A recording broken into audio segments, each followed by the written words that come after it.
Sometimes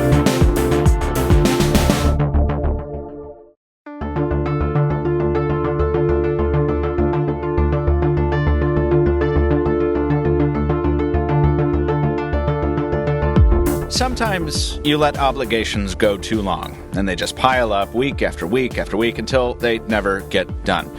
Well, when we started the Pocketnow Weekly podcast just over 1 year ago, we decided that listener mail, your mail, was going to be a big part of it, and it's consistently added flavor to the show, so thank you. But the last few weeks have been so packed with news that we've had to neglect our listener mailbag, so today we're devoting an entire episode of our mobile technology podcast to answering your questions. I'm Michael Fisher, editorial director at Pocketnow, and here to help me do that is the biggest podcasting team in Pocketnow history, which is either going to be awesome or a huge disaster. So, today I'm joined by Joe Levi, the Android Guy. Good morning to you over there in Utah. Good morning, and I'm hoping we can do a hybrid disaster and epic podcast today. I have a feeling that's exactly what it's going to be. We're also joined by Stephen Schenck, the news guru. Hello down there in the Pocketnow homeland, sir. Hey, I can almost guarantee Joe's wishes there because I plan on taking this podcast down from the inside. Single-handedly destroying our efforts. Damn straight. Much as Taylor Martin often does, buried under a pile of devices somewhere in the great American South. How are you in your cement mixer-surrounded office, sir? I'm still digging my way to the top. Through all the gadgets, that is, not the cement. You know, it sounds like a tough life. Don't get those things confused. And finally, joined by Adam Doud, everyone's favorite goatee sporter and Pocketnow's best try-hard. How are you, sir? I am awesome, and I have nothing clever to say. That's wonderful, because cleverness just weighs us down, brother. It just slows us down. I used it all up in the pregame. You see, this is the problem. I told you not to, you got to have a little bit more endurance when you're on the weekly, brother. Brandon Miniman was scheduled to join us, but he has to go home to make sure the household's new dishwasher is installed properly. That's an awful way to refer to Brandon's wife. Whoa.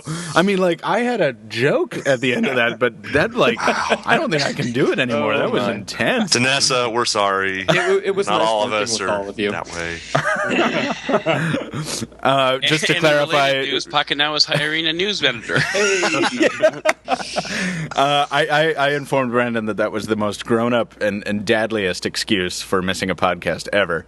And then I'm in my defense, it does sound like a euphemism of some kind. It does. Well, everything sounds like a euphemism on this show. Yes, it does. We may possibly later on be joined by Jaime Rivera if he's able to stop running. I'm not sure what his delay was, but he may join us later. He may not. But I have a problem with the way you pronounce his name. You need to roll your R's. Roll my R's like you do, Taylor? Can you give us a demonstration? Jaime Rivera. Holy crap, I didn't know you could do that. Yeah. That backfired, Backfired like crazy. All right, well, fine, I'll work on that. But it is a pleasure to have you all on the air, folks, with the possible exception of Taylor Martin.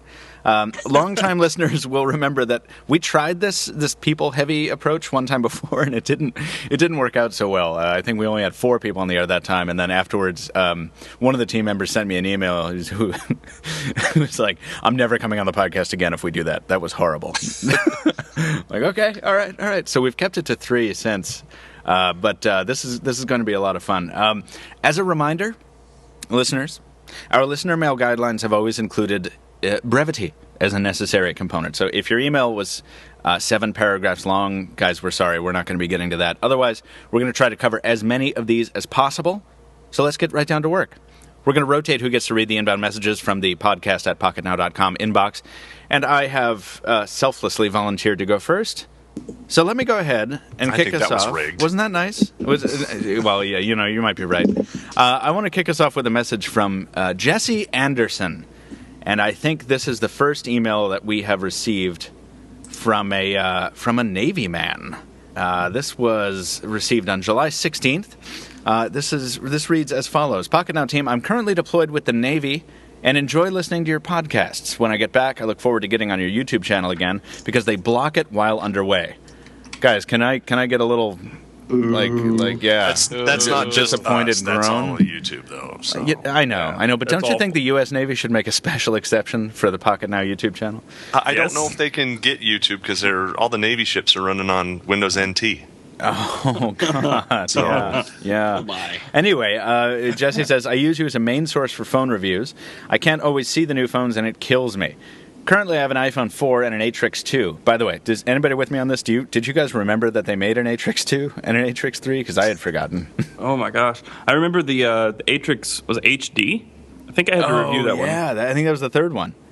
Yeah, I had to review that one. I didn't really pay attention much to any of the other ones. No, wait, the Atrix HD, I reviewed that. Oh, yeah. We both did at the same time. Anyway. Go figure. Jesse I know, right? Jesse continues, looking to upgrade when I get back. I hear great things about the Note 2, HTC One, and the Galaxy S4, but I've always thought about the swap to Windows Phone, and the 1020 seems like a prime candidate. Is this new Windows Phone 8 device worth swapping to the third platform? Has Taylor cut you off from reading this yet? I love a man who knows the podcast. That's nice. I have a son and like using my phone as the sole camera because I don't want to carry around a large camera. I have a Nexus 7, so I'm not sure that I want to get a larger phone like the Note 2. So what would you suggest, Jesse? And in traditional military fashion, Jesse's signature is full of about 14 different acronyms. And that's awesome. Part of his title is flag communications, so I think Jesse talks for admirals and stuff. Anyway, let's get to the first part of this question. And Jesse, just on behalf of our American team members here, thank you for your service, guys. Here's great things about the Note 2, HTC One, and the S4. I think we can all agree that they're all great devices. But is the 1020 in the same league? Is it worth the platform leap? I guess I should answer this because you're the only one on the team with the 1020, right? Yeah, and I've had the S4, the HTC One, and I carry a Note 2.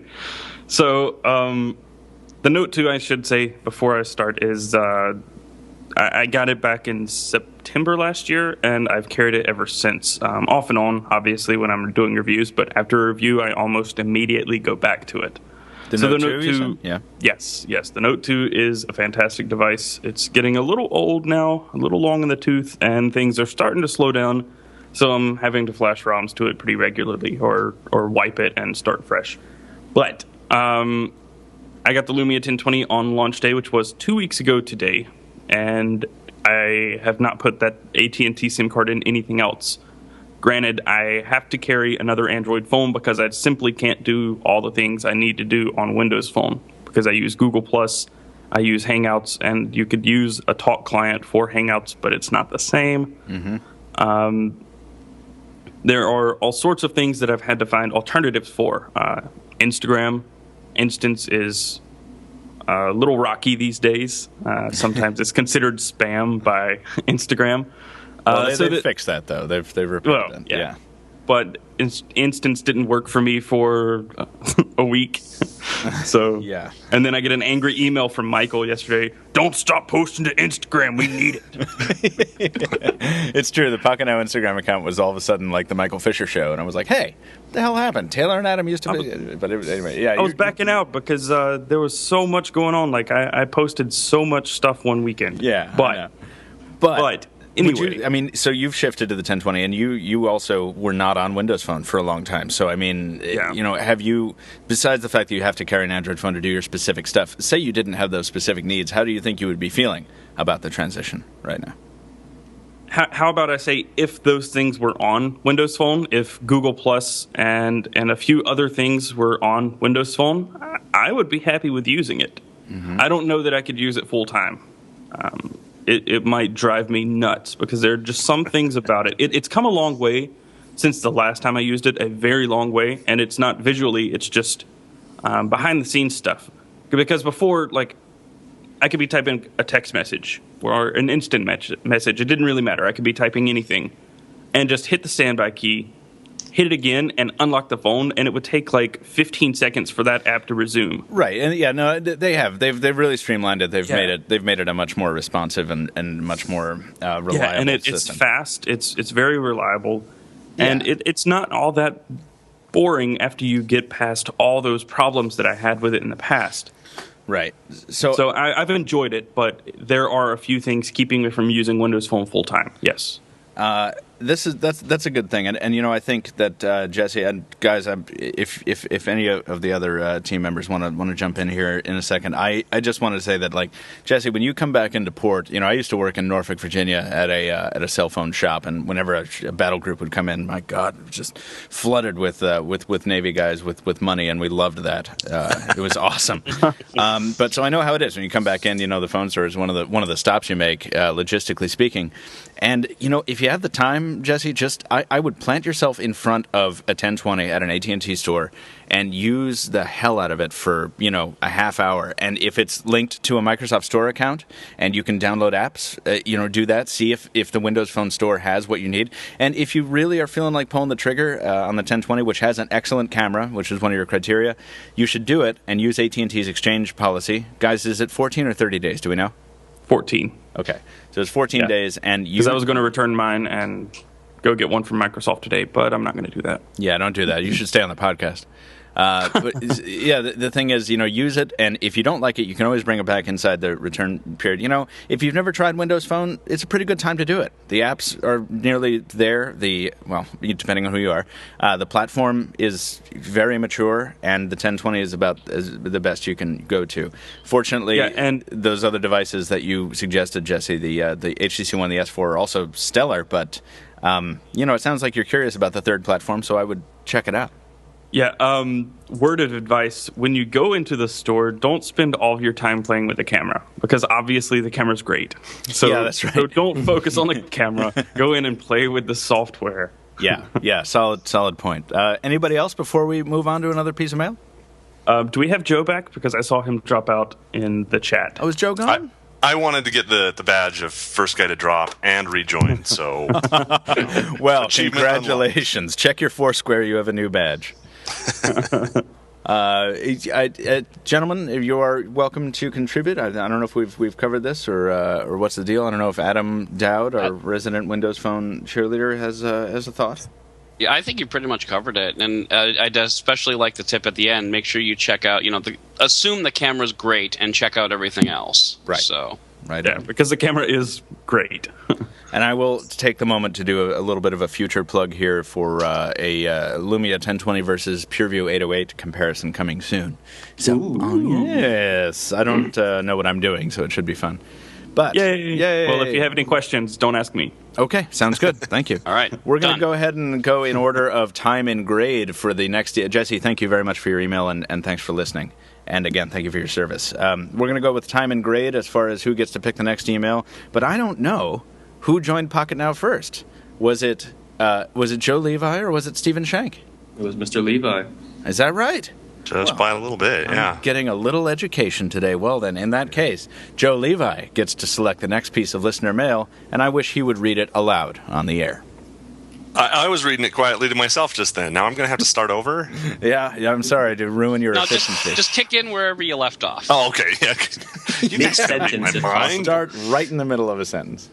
All right, so I'm going to pull a Michael Fisher here and not be able to pronounce this name. Yes. So I apologize in advance for massacring your name. Forgive us. So this is Gabriel Gajne, okay. I believe. That's pretty good. Says, just be confident. That's nice. It sounds good. It rolls off the tongue. I don't know. Best thing to do in that situation is say the name as a question. Yeah. Just put a question mark at the end. Raise the tone of your voice towards the end of the name. And everyone will know. So Gabriel says, hey guys, I'm currently rocking my iPhone 5. I find the UI to be boring for me. Mm-hmm. I'm considering trading for an HTC One or GS4. I've had offers for trades for both, but what is holding me back is I like how smooth the iPhone is.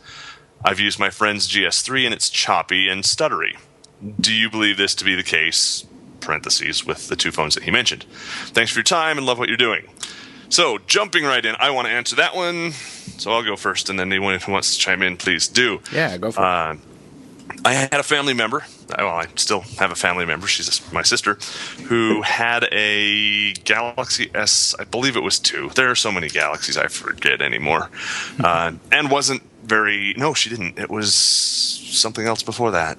Anyway, not a flagship phone, and she was disappointed and tired with her phone stuttering and being choppy, just like Gabrielle was mentioning.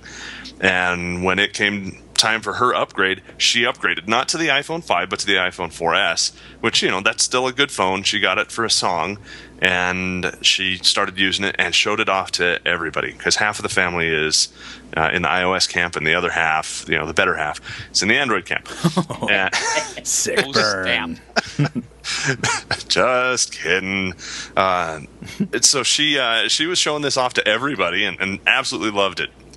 And then the honeymoon was over, and she started coming to me with questions. And, I'm Joe the Android guy, not Joe the iOS guy. So I kept saying, I don't know. If you don't know how to do it, you're going to have to ask somebody else or go to the Genius Bar. You're supposed to just know how to do this in your sleep. That's what iPhone is. And she used that phone for a few weeks, several weeks maybe, and put it up on the local classified site and sold it and went with a GS3. Wow. Because the GS4 was still a little bit too pricey for her. And since then, she has loved it. She's just completely fallen in love with Android again. Didn't have a hard time making the transition back. I was a little bit sad that she didn't invest in a flagship phone, because those are the way Android's supposed to be run. It's the latest and greatest. And if you want to make sure you're going to have minimal amounts of lag and chop and whatnot, you want to use the latest device, because you're using the latest software on it as well. And I don't just mean OS, Sometimes. I mean apps as well. Yeah, sometimes. I'm talking apps. I still Talking find apps. I still find the Okay. S3 to be a little bit more smooth than the S4, but that's maybe because I haven't used the S3 in a while. But yeah, go ahead. Yeah, so you're not going to have a problem with stutter and lag in the general sense of the word when you go with a flagship phone. And one of those two are, I use a Nexus 4 as my daily driver, and it's not as fast as either one of those two, and I don't have a problem with it. So if you want to make the jump from iPhone 5, go with either of those two devices. You're not going to be disappointed. And if you end up being disappointed, resell it and go back. We'll still love you. Yeah, I think that's For Joe. solid advice there. Right, Joe will condemn you to the side of the family that gets less of his affection.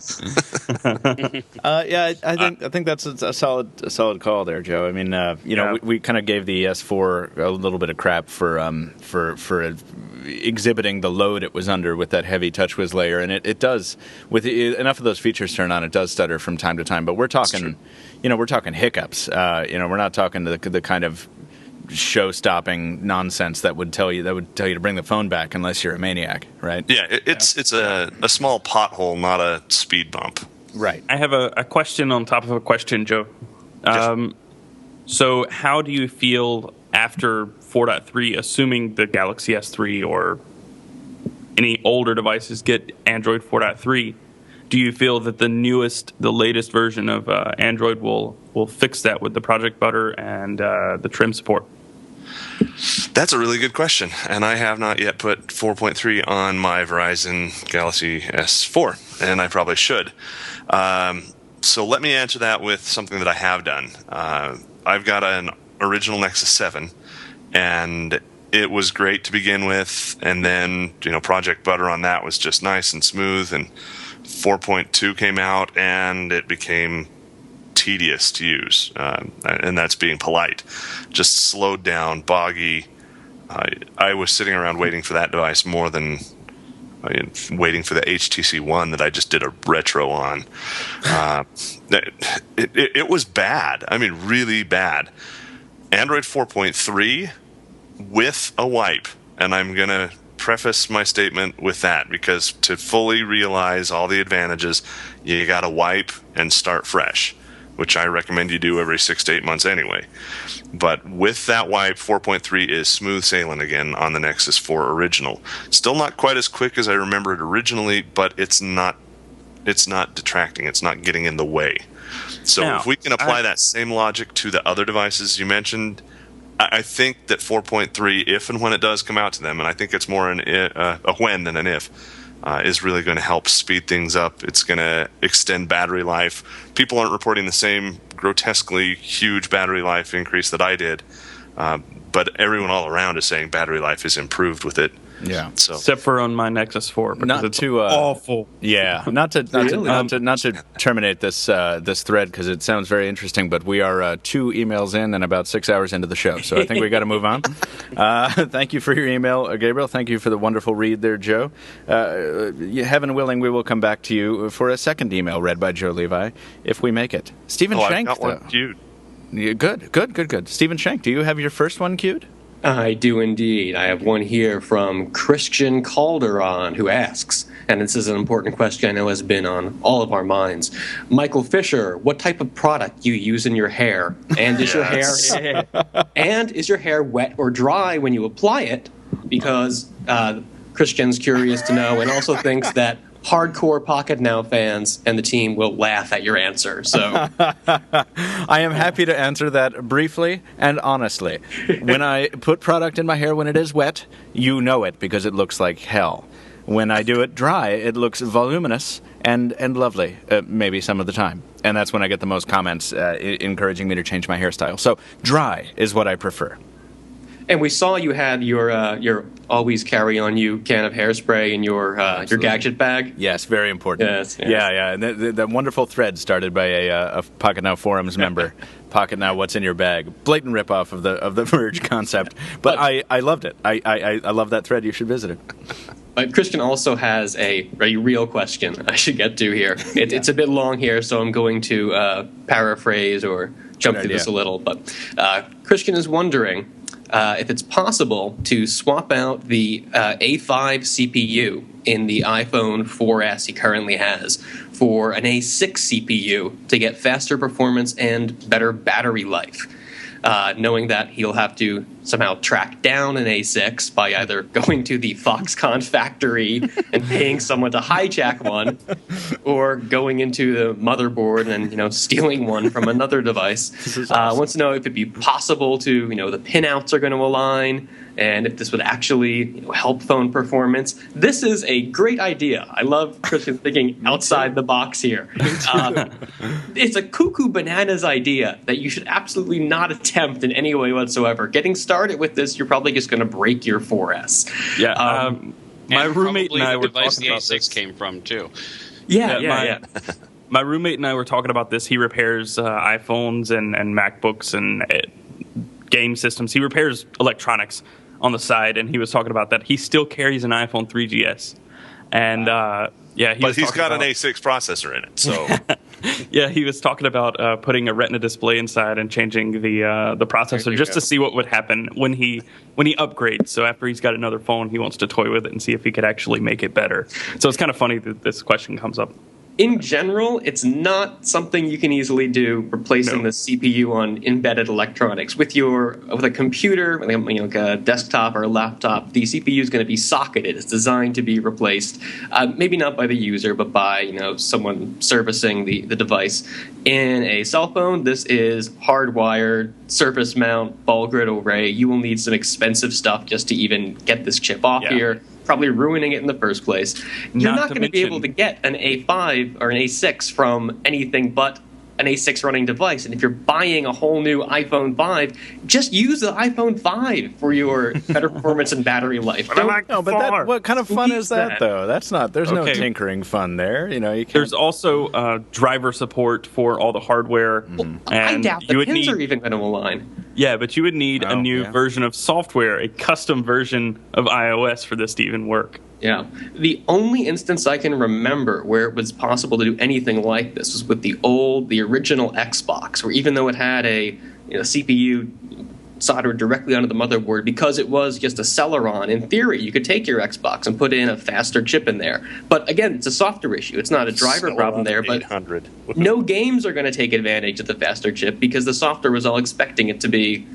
a certain component that the newer one it's not going to be optimized for. So great idea. I like thinking outside the box here, but this is not a path that is worth going down in any way, shape, or form.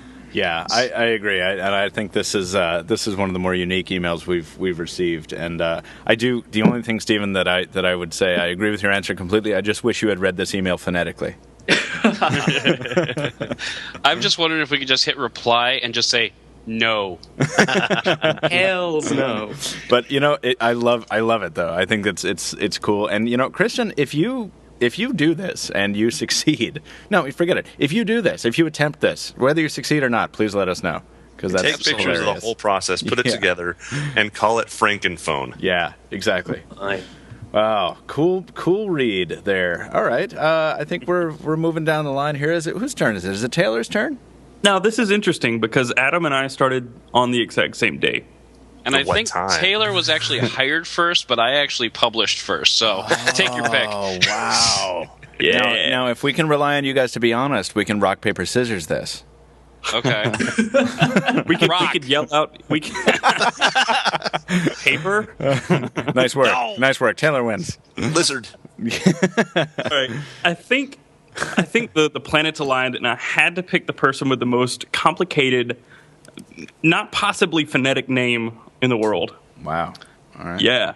So this email is from Rachanon Cheroncetasilp. Whoa.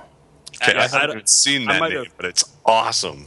I may have completely slaughtered that. Yeah, I would search for it because I've been using the search bar to find the emails you guys are talking about, but I don't even know where to start with that pronunciation. Okay. I'm Rachanon from Thailand. Okay.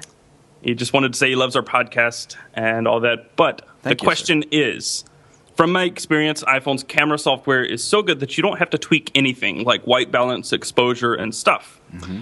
I use the HTC One as my daily driver, and sometimes when I'm in low light scenarios and there's a bright light and then the photo will be too bright, I can't just tap to reduce the exposure like on the iPhone. I know that the HTC One could do that, but not as good.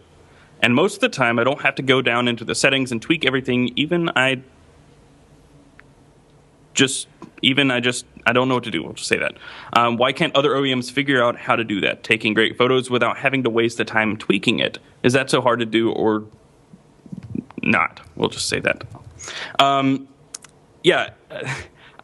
It's hard for me to answer this because I've been using the 1020 for 2 weeks, and just about every picture I sit here and tweak all the settings and manually focus and set exposure and shutter time and all that. So I know exactly what you're talking about because with the iPhone, it's pretty well balanced.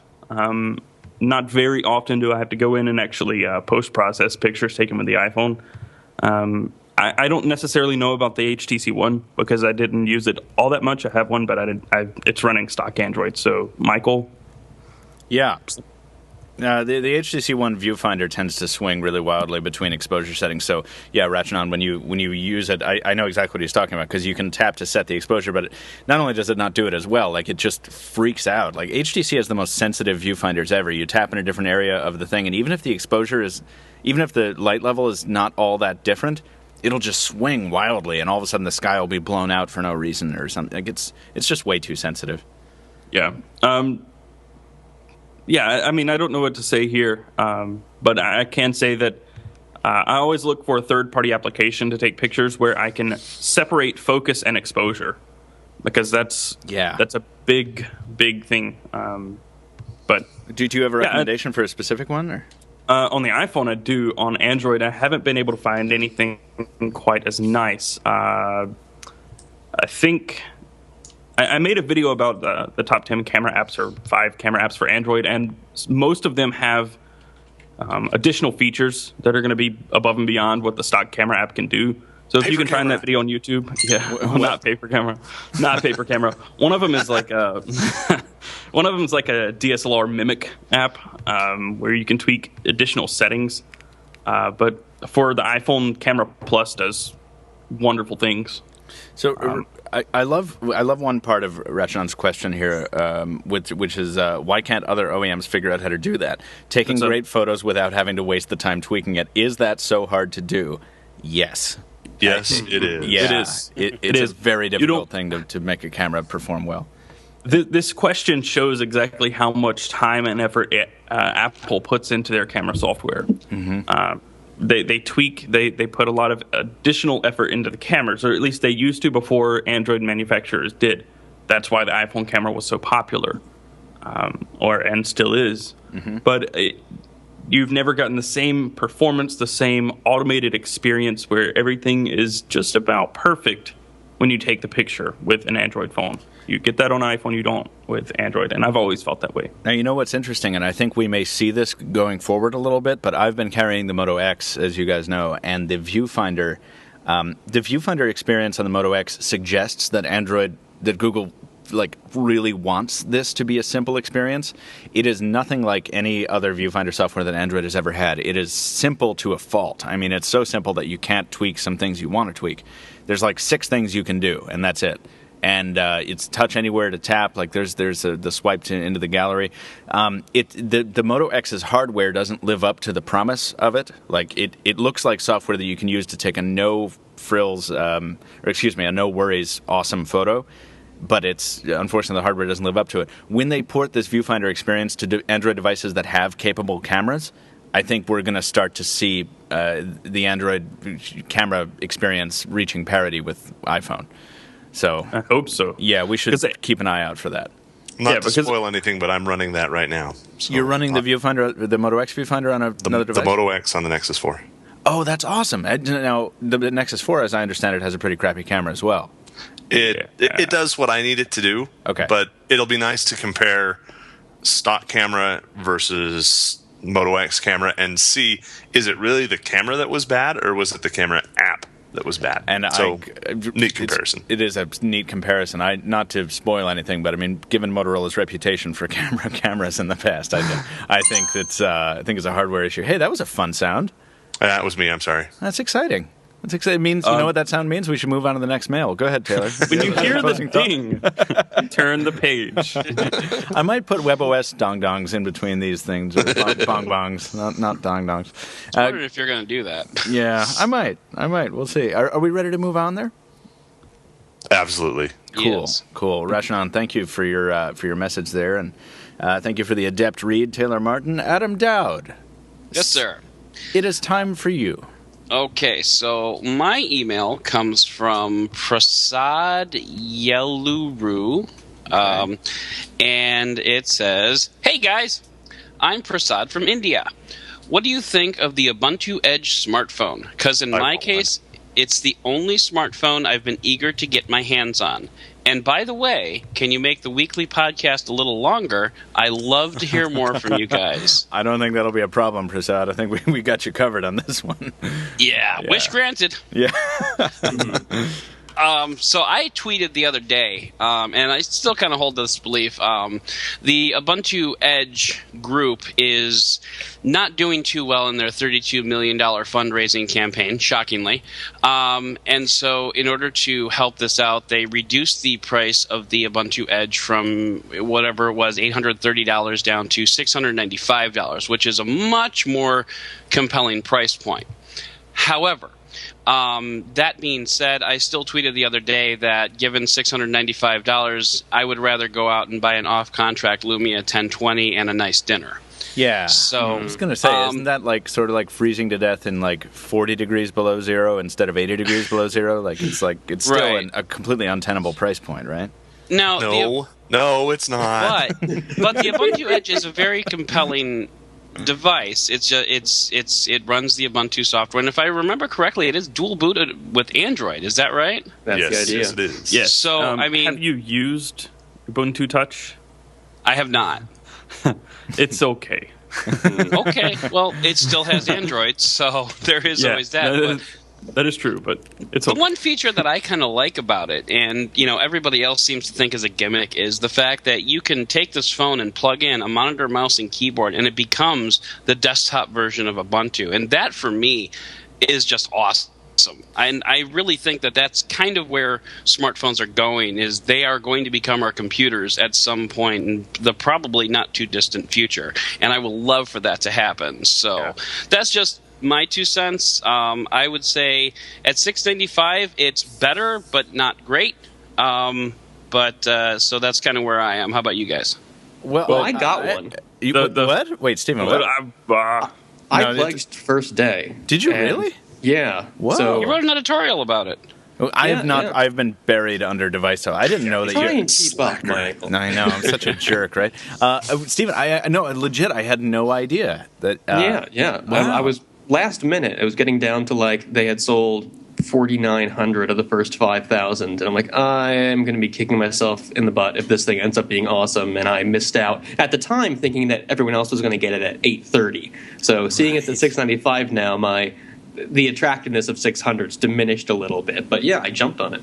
Wow. And now, what is the deal? This is a Kickstarter campaign, not an Indiegogo, or am I wrong? No, it's Indiegogo. It's Indiegogo. So they're going to get the money anyway, regardless of whether they hit their goal. And will they have enough to No. They have to hit 30 million or everyone gets the money back. Okay, so they have to hit 30 million in order to reach the production. Okay. The problem is if they get 32 million and anything comes up and they fail, nobody gets their product.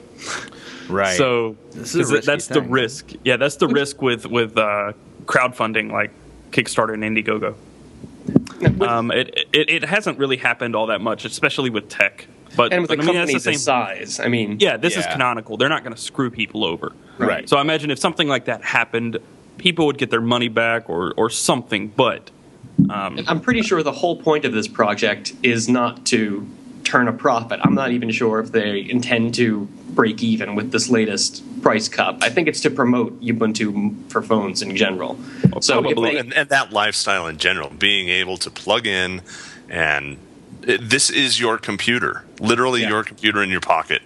It's whole concept. And we think that this is going to be it has a higher likelihood of success than, say, Motorola's initial Atrix with that desktop, what do they call that? The mobile top software? Webtop. Yeah, I'm glad you brought that up.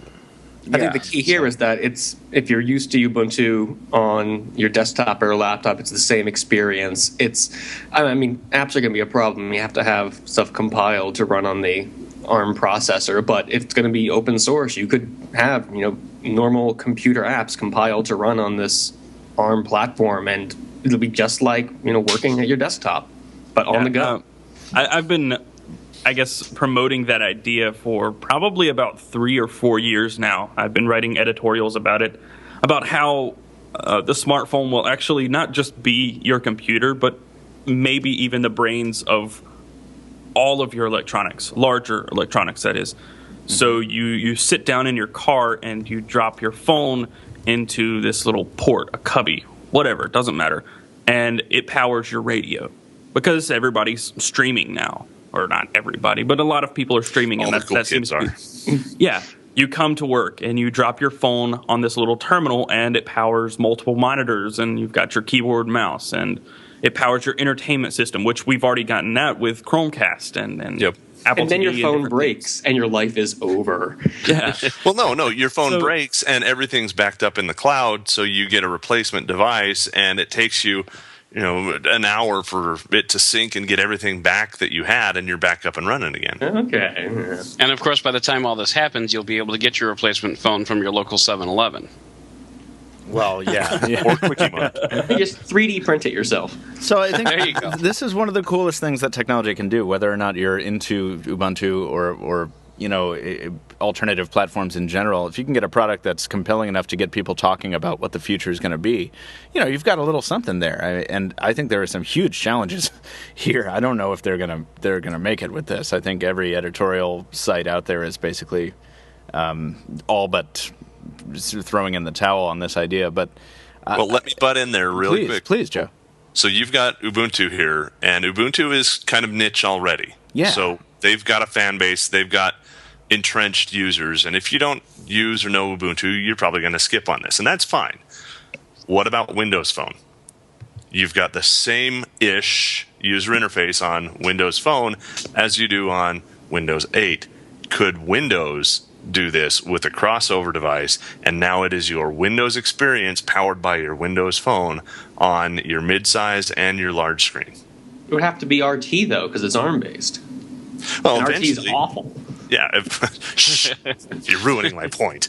They're making the migration over to the new style of apps from the old kind of programs that we're all used to, and someday that will happen. But when it does, and we have a nice full app base on Windows RT and Windows Phone, is that what Microsoft's long-term strategy is, or could be, with their new unified UI? That's a solid. I mean, if that is where we're going, I think that, I don't know. I'm not sure if I'm ready to hop aboard the train of we're definitely all going to carry all of our lives in our pockets, because it's just not really necessary anymore. It's kind of like the Asus Pad phone, which I think 10 years ago would have been a really cool idea. It's like this phone plugs into a tablet, and then it's like, oh, it's just one thing I have to worry about. But really, given the prevalence of cloud solutions and stuff, we are carrying the same experience on multiple devices without having to rely on the same hardware to house it all. So, I don't know. Yeah, that was something along the lines of what Steve Jobs was explaining. He said when we were we are past the PC era. And that's because the PC used to be where we store everything. Right. You store all your music, all your movies, everything you have, you store on your PC. But now the PC is just another device among many. And you store everything in the cloud. And, most everything. And that's true. I do. I store most of my stuff in the cloud. I have there's one 6 cloud accounts. There's one thing that you don't store in the cloud, and I think that's where the convergence is going. And I think Google is kind of pushing the envelope with this, and that's your credentials. We all use the two-step verification for our Google accounts, and our credential store is our phone. We've got the authenticator right there, and if we log in with our device, we're already sending our credentials, but we're also sending a token that this is an authorized device. So it's not so much that we're carrying around all of our digital media with us. I think the cloud, whether you like it or not, is inevitably our future. But those credentials, this is me, this is who I am, and I can go somewhere and log into all of my stuff and play my information back, watch my shows, play my music, use my apps, write my documents, all of that just because I have that key, which is my phone, or which is my tablet, or whichever I prefer it to be, and now I can use that content on any screen out there. Right, and that's convenience. That's wonderful. That's continuous client stuff, and we like this. If it comes to pass in a secure and interesting way. Exactly, and that's the challenge. Shall we move on, gents? It was an awesome question that spurred a lot of discussion, but I think we should go ahead and continue talking about the future of technology with this email from Robert Schleier. Sorry, Robert. Rob. Sorry, Rob. Thought that was going to be an easy one, and I messed it up. So anyway, dear Pocketnow team, I live in Norway, and I'm a big fan of the Pocketnow Weekly. I love listening to it while running or riding my bike. That is awesome. Since the day I saw a phone supporting GPS calls, and I think here Robert means satellite calls, similar to the phones used in the Army or by some more extreme hikers, advertised for a reasonable price in one of the local shops a few years ago, I've been wondering if this technology would ever become more common. Do you guys think that we will see support for GPS calls in future smartphones? And will we eventually even be able to receive mobile data through such connections, eliminating the dependency on cell phone towers? Best regards, Robert. Robert, cool email, and something that we've been that I've been thinking about for a very long time. We had a similar thing a couple of years ago in the States here, didn't we, gents? We had the AT&T with that. What was it? A Samsung device? Was it a Pantech something? Pantech sounds familiar. It was it ran Windows Mobile, I think, and it was a satellite phone in addition to a cellular device. So if you wanted to, you could fire up the satellite radio and you could, if you had a clear view of the southern sky, you could grab hold of a satellite voice channel and go to town for something like $6 a minute. Yeah, drain your bank account faster than anything else. Yeah, no kidding. And, when this came out, I think this was maybe 2009. Oh, here we go. Are you Googling it, Stephen? Yeah? I found one here. From Electrobit. Company made a Windows Mobile powered satellite phone with no giant swing out big antenna like you see on some of the handsets. Yeah. Like the Optimus G Pro. 1 foot antenna for television. Oh, yeah, the TV bit. Yeah. South Korean, yeah. So, and then there was the TerraStar Genus. As well in 2010. Are we talking about the same thing there? It's got it might be multiple models here. Yeah. So what I'm looking at looks like a I see BlackBerry. Yeah, it's a it looks like an old school BlackBerry with a trackball and a physical QWERTY, and it runs Windows Mobile. And yeah, you're right. That was another thing I was going to touch on, Stephen, was that you don't have that swing out antenna. It looked like an embedded antenna. And that was the first time that this actually got impressive to me. What was it? Was it Anaconda? It was some horrible movie where somebody had a satellite phone and it showed a Congo. big old... Congo. And like the phone got eaten by a snake or something, and it got like pooped out, and they had to dig through a bunch of snake poop to get to the satellite phone. And yeah. Anyway.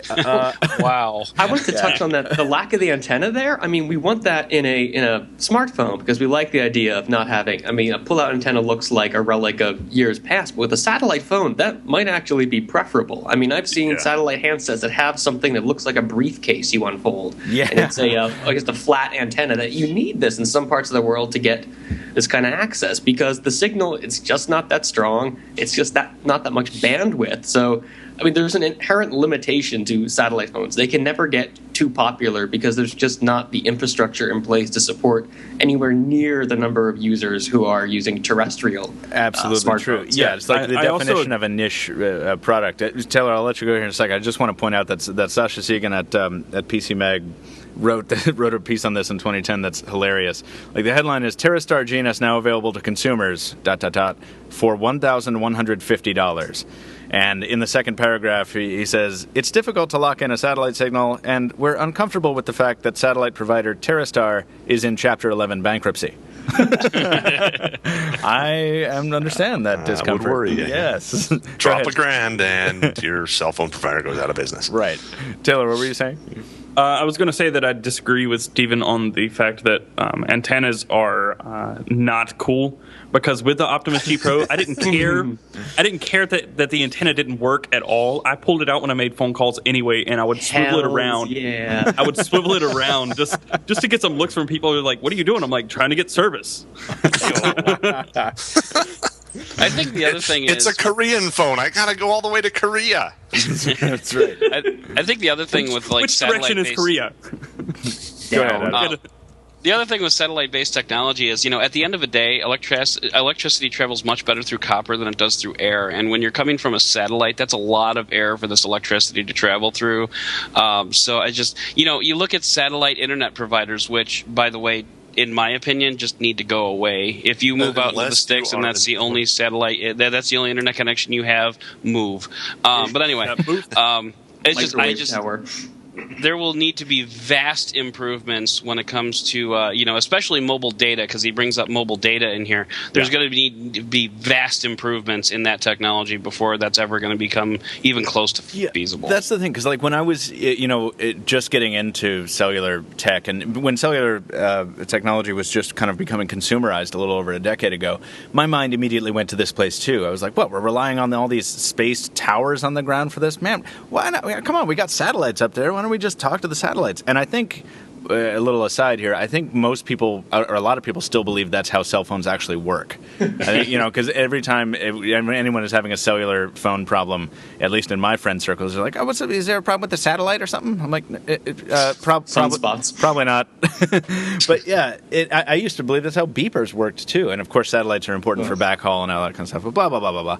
The thing is, it's very compelling to think that satellites are some kind of panacea for cellular issues because they're always up there. And gosh, doesn't it just make more sense to talk to something way up there in the sky? But cellular networks are so mature now, and they cover so many, like the majority of population centers. I don't think the need for satellite is ever going to approach where it might have been in the past, and I think people are going to be unwilling to front the cost unless they are, as you say, Robert, military guys, extreme hikers, etc. And I think going forward, it's not going to be an emphasis on satellite for delivering connectivity to where the towers don't reach. What about this thing Google's doing with the Wi-Fi hot air balloons? Have you guys heard about this? Yeah. We could be doing VoIP on that. Who knows? So, Ham Radio Guy wants to chime in. You got to have antennas. Shut up. It really lends to something when you just snore in the middle of it. Anyway, surface wave propagation, guys. Dude, yes. So antennas are an important thing. I've got a couple sitting right here in my bedroom that I haven't put up on the roof yet that are relatively large, and that's just to get a few hundred miles out. But when you think about that, that's a few hundred miles, and when you're talking on your cell phone, you're usually just going a few miles, 2, 3, 4 maybe. So when you think about satellites and talking from your cell phone to your satellite, that's a really long haul. You got to have an antenna to do that, and the shorter the antenna, the more crappy that signal's going to be. And we're not going to be able to have the same type of coverage, the same type of quality, just for voice as we do with terrestrial. Oh, yeah, don't even talk about lag. You're not going to have the same coverage, the same ability, until you have as many satellites covering as you do cell phone towers. Mm-hmm. So look outside and count how many cell phone towers you have in your neighborhood. I mean, I can count half a dozen just right here from my house.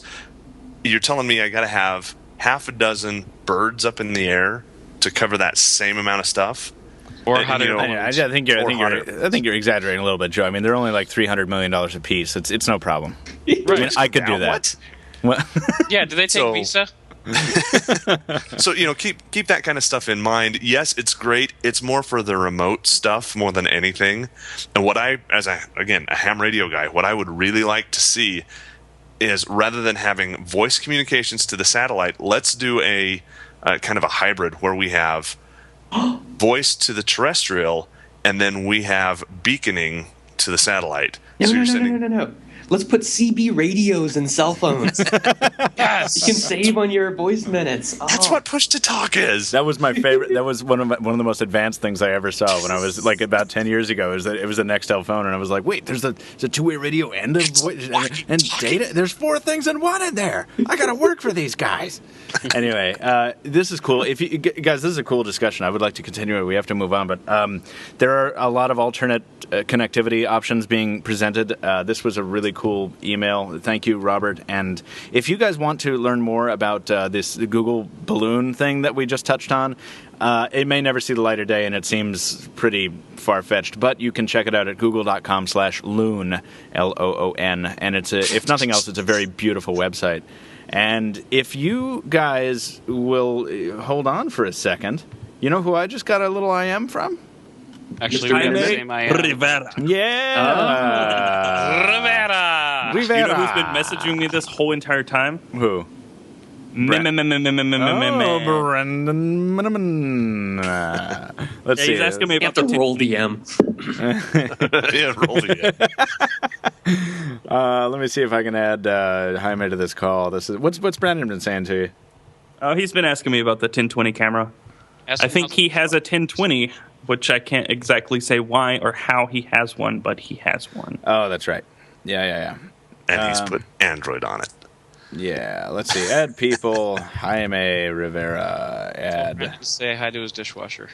Let me see if Jaime. There he is. Jaime Rivera. Welcome to the show. I can't roll my R's. Hello. Try. Come on. Try hard. Wow, try hard. Things just got a whole lot more sultry in here. Yeah. Come on. They did. Hola, mi amor. I don't know about you guys, but I suddenly feel less sexy. Yeah, I know. We all just took a step down in the sexiness department. Dude, you're not the guy who just talked about ham radio. True. True. But can we talk about dipole again? Yeah. What? Who just scored? I snored. Oh, you snored. Oh. I thought you just scored. You know where Michael's mind is. That's totally different, bro. Whoa. All right, Jaime, welcome to the show, man. We're on listener mail. What? 2 guys? 3? No, did we make it to the second one? Yeah, we made it once. Actually, we've completed a full circuit, which is really nice. Not now. What? Oh, well, yeah, we're about to, because Jaime, it's Jaime's turn to read an email. Did you come on the air prepared, my friend? Sadly, no. Jaime, you'll be happy. I've been trying to teach them how to roll their R's. Yeah, Okay. Taylor can actually do it pretty well. Okay, Yeah. try it. R. Come on. Come on. Jaime Rivera. Yeah, there you go. R. Got this. I'm not even going to try. I took like 4 years of Spanish, so I got this. I got you beat, dude. Nice. 3 years junior high, 3 years high school, and 2 semesters in college. I believe they call that a try hard. The try hard, if you will. So here we go, Jaime. What I'm going to do is just for efficiency's sake, I'm forwarding you an email right now for you to read. How do you like that? Sounds good. It's a Sounds good. service delivered right to your door. Power That's across the interwebs. That's awesome. Yeah. By a hot air balloon. It has been dispatched. Yes, it's been dispatched by Project Loon. You're welcome. Here we go. So, Jaime, feel free to read the email that you have just received. Here we go. This is not hate mail, by the way, right?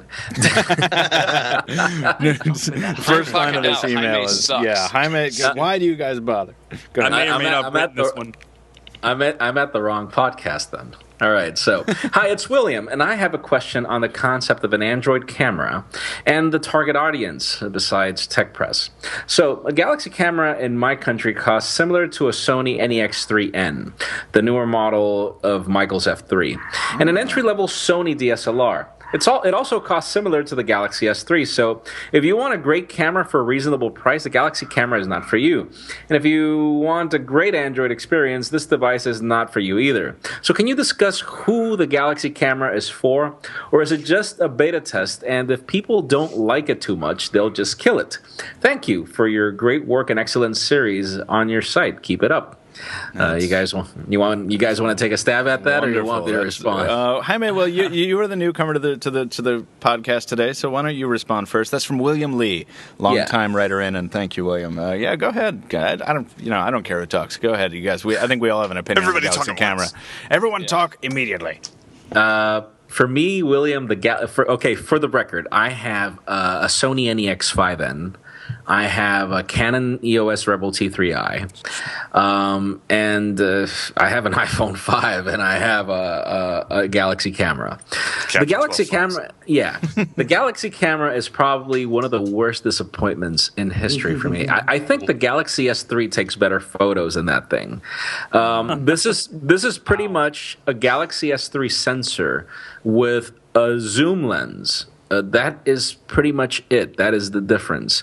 Well, hold on a second. The resolution is way higher. It's a 16 megapixel sensor it's instead double of an the resolution. Yeah, but it's like if they're cramming the sensor. I don't know how to explain that. I'm not an expert in optics. I get you, but it basically what you're saying is it delivers the same quality, right? It delivers the most washed out. Actually, no. I feel that I get better photos out of the Galaxy S3 than out of this thing. The photos look really washed out. Yeah, I can't disagree with you. I mean, the Galaxy camera is quite handy because of its radio and its software. Yeah. But it's not going to win any awards for photo quality at all. Go ahead. With the Galaxy NX, there's really no reason for the Galaxy camera. It just kind of defeated the purpose. Well, but hold on, the NX is like a $1,300 piece of equipment, isn't it? Yeah, I know, but still, for like Tech Press, the Galaxy NS is ideal. The Galaxy camera was until the NX was announced. Yeah, right? Exactly. And it's ideal because of its connectivity, right? It's because you have a zoom lens, which means you can sit in the back row and get to the review devices first when the event is over. But you can still zoom in on the stuff on the stage and take a photo if you want to. But it's more likely than not going to be blown out.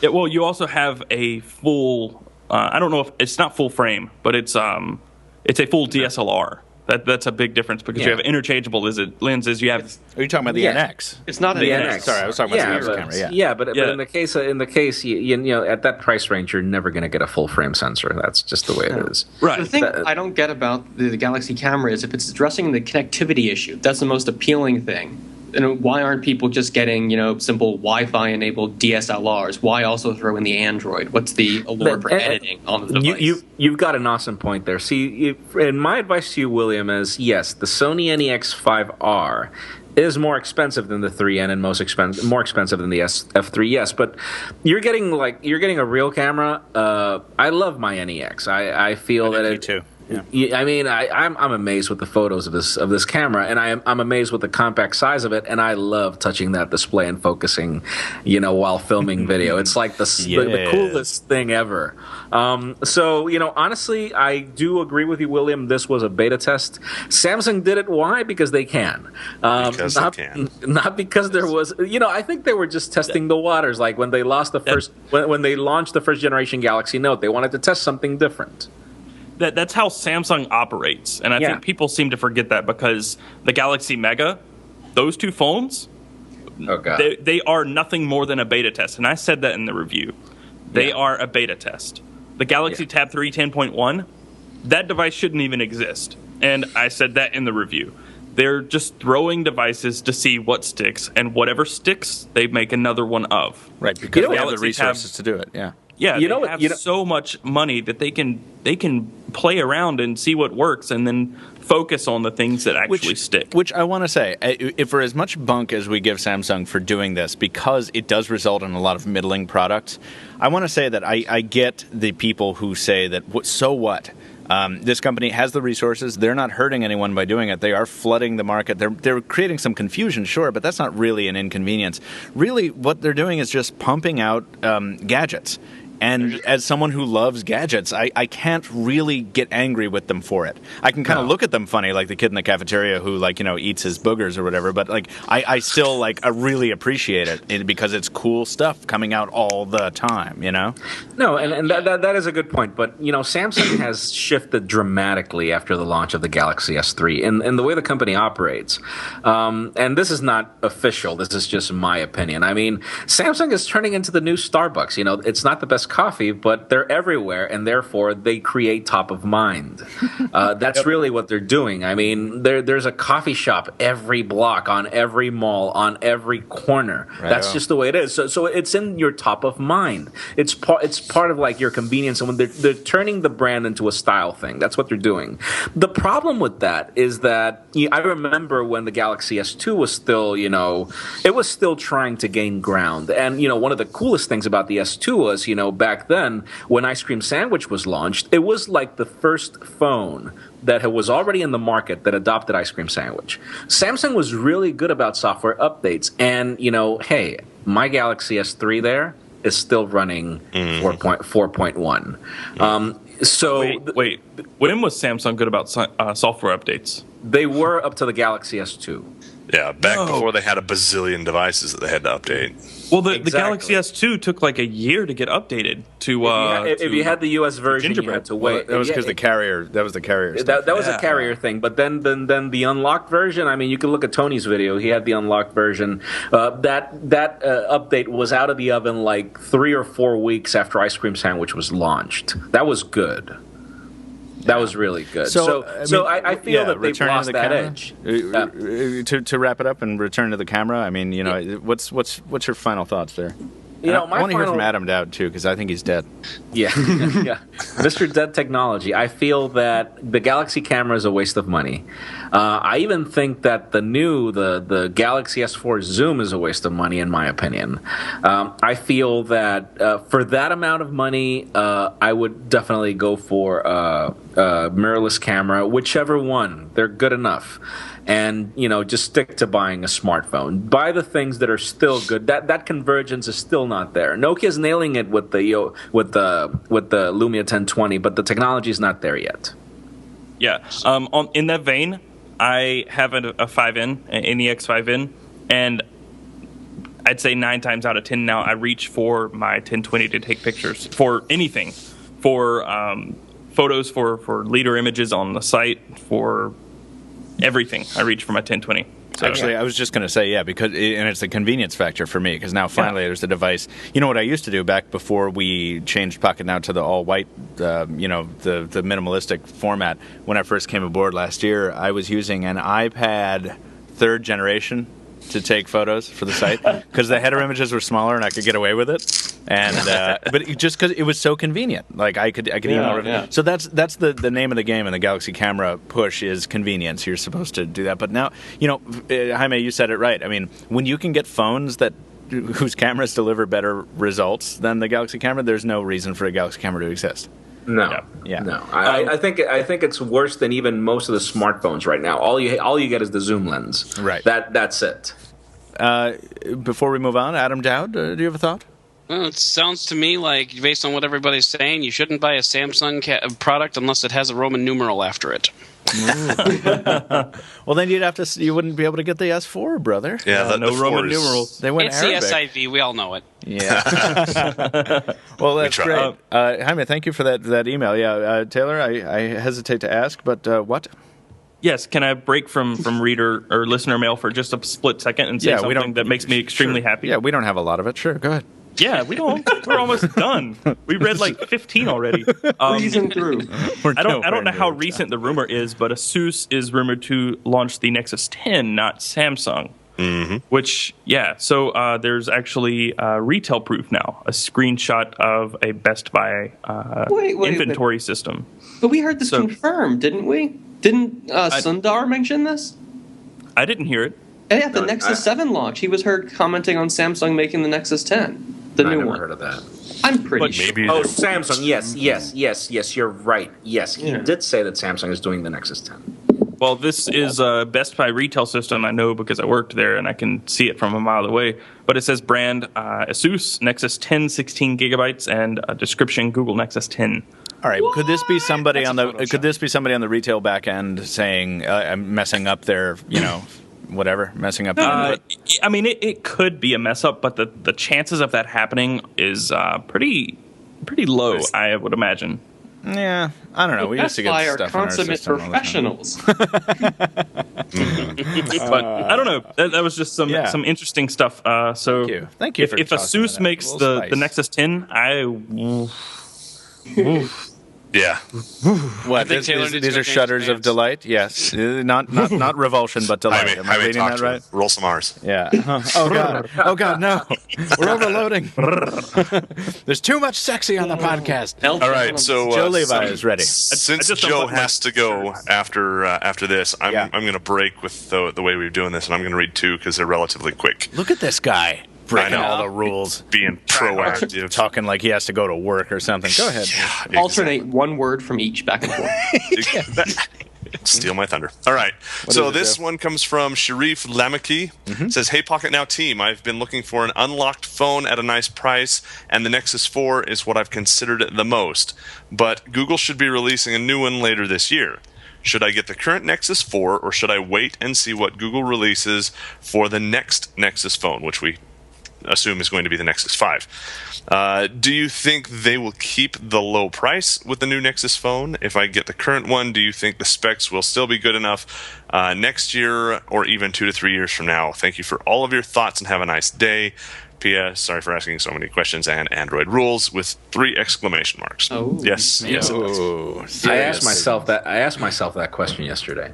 So let me go ahead and answer that, and then I'll get into the next question, and then answer that, and I'll sign off and have you guys talk about them both because they kind of knit together well. I like that we have a game plan. Go ahead. Yes, and breaking the rules. So I use the Nexus 4 as my daily driver. I love it. I've used the HTC One. I've used the Galaxy S4. I keep going back to the Nexus 4, and it just is my phone. Will it get me through the next year? Yeah, no problem. Will it get me through the next 2 or 3? Technically. Right now in the game, if you don't I would drop say it. Wait. Well, it's only $168 to fix. So that's one thing I like about LG. They're really good about fixing it. If I were in your shoes, I would. This is Sharif, not you, Jaime. If I were in your shoes, I would wait and see what Google has coming out. If you've already got a good phone that you're using now that does what you need it to do, wait till the end of the year and see what Google has for us. I don't think you'll be disappointed. The price point, I suspect, will be a little bit more expensive than the Nexus 4, just like the new Nexus 7 compared to the old Nexus 7, but I don't think it will be enough to really warrant a change. So you guys keep your responses in mind. The next question comes from Zach. I'm not going to try and pronounce your last name, but you know who you are, Zach, and you know I can't pronounce your last name. He says, hello, Pocketnow team. I'm a 14-year-old tech blogger from California and a huge fan of Pocketnow. But that's beside the point. My question is whether I should buy a warranty with my new Nexus 7 32 gig. I don't want to buy anything extra because it means I will be saving from a few more months, but I don't want to be stuck with a broken device. Can you please help? Thank you very much. And if Joe Levi, that's me, is there, tell him Zach, I still don't know how to pronounce your last name, says hi and thanks. Schmeezing. Schmeezing. He phonetically spells it in the Twitter handle too, so that works. Yeah, does he? Yeah. I haven't seen that. He's so a cool dude. Zach. He's a cool frequenter dude. of the Pocketnow Live. Yeah. Yes. Hey, Zach. He is doing essentially what we're doing, but on his own, with his own backing. He's the ultimate fan. It's great. We love Zach.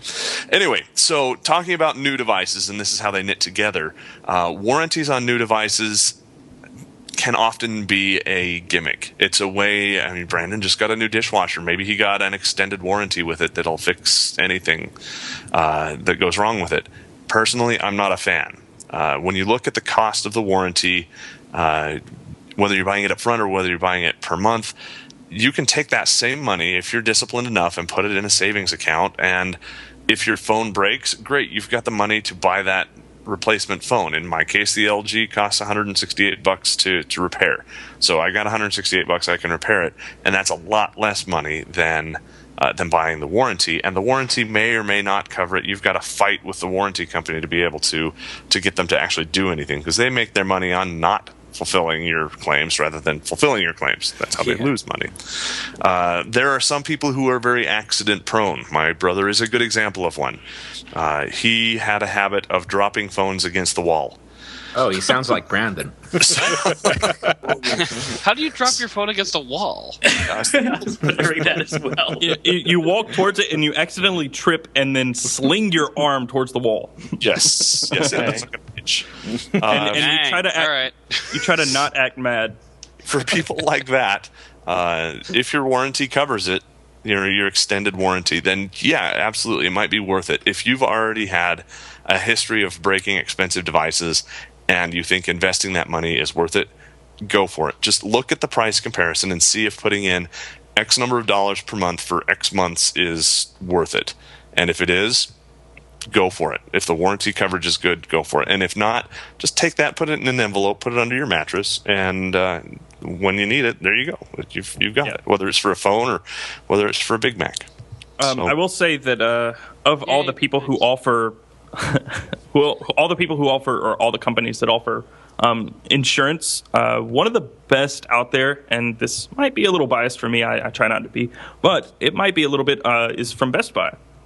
Because you pay, I think it's $14 a month, so it's a little steep, but you can replace your device. You can replace your device every week if you want. There's no limit. So if you're extremely accident prone, that's interesting. Yeah. Wait. So if you're extremely there's accident no prone, limit. You're sure there's no limit to the number of devices? I used to sell it. I was about to tell you, yeah, because when I bought the iPad Mini, I actually bought it at Best Buy, and they offered me the warranty, but I guess the lady didn't explain it well enough, and I actually left Best Buy, and I went to an Apple store to buy AppleCare, because I've already used AppleCare, and I'm very happy with it. No way. And it has Apple in the name. So anyway, guys, go ahead. I'm not trying to cut you off, Jaime. I just need to hurry and hop off. So continue discussing, and I'm going to pop in and listen to this and probably live tweet it if I can. So the Joe Levi live tweet is the best. Joe, before you go, I don't know if you actually gave a. Did you give a concrete answer to Sharif before about the Nexus before? I forgot. I'm about to. To recap. If you've already got a Nexus 4, keep it. It'll last another year, no problem. If you are looking at one to buy and you've already got a good phone that you're using now that you can eke another 6 or 8 months out of, wait for the next one. All right, that's nice. It's a good bow on it, and we will talk about it after you go. But for now, Joe, thank you for joining us today. It was, as always, wonderful to have you on the air. Awesome. Thanks, guys. Bye. Make some money, Joe. Peace out. Taylor, I seem to recall you being passionate about your response for once. What's your deal? Yeah. No, wow. Thanks, Michael. Oh, Taylor, thank you for being the podcast whipping boy. Go ahead. Yeah, thanks. I'd like to just basically build on what Joe is saying. If you've got a current phone and you can wait, I always suggest waiting, because there's always going to be something around the corner. And the longer you wait it out, the better the device you buy will be. But you got to buy it on launch day, right? I mean, you got to get it like the minute it comes out, so that you have the maximum amount of time with the new thing. Yeah. Agreed. No, it's true. But if you can wait. If not, buy the Nexus 4 now. But if you can wait and you're okay with having older hardware, and you don't have the money for maybe a new Nexus 4 when the new one comes out, or you just want to save money, buy an old Nexus 4 once the new one comes out. And I want to say, just because the Moto X has not been in this conversation, and it actually should be, even though it's not a Nexus device, we don't know, correct me if I'm wrong, anyone, but we don't know the unlocked price on this yet, right? No. The press releases were that it was not yet determined. Yeah, so that means that Well, It's probably gonna AT&T be is selling it at $600-ish. $575. Right, at full AT&T retail, is right? selling. Yeah, AT&T is selling at $575 for the 16 gigabyte and $630, I think, for 32 gigs. Yeah, so that it's is definitely too much not for going to that be phone. lower. That you don't want to get that at that price. It's true.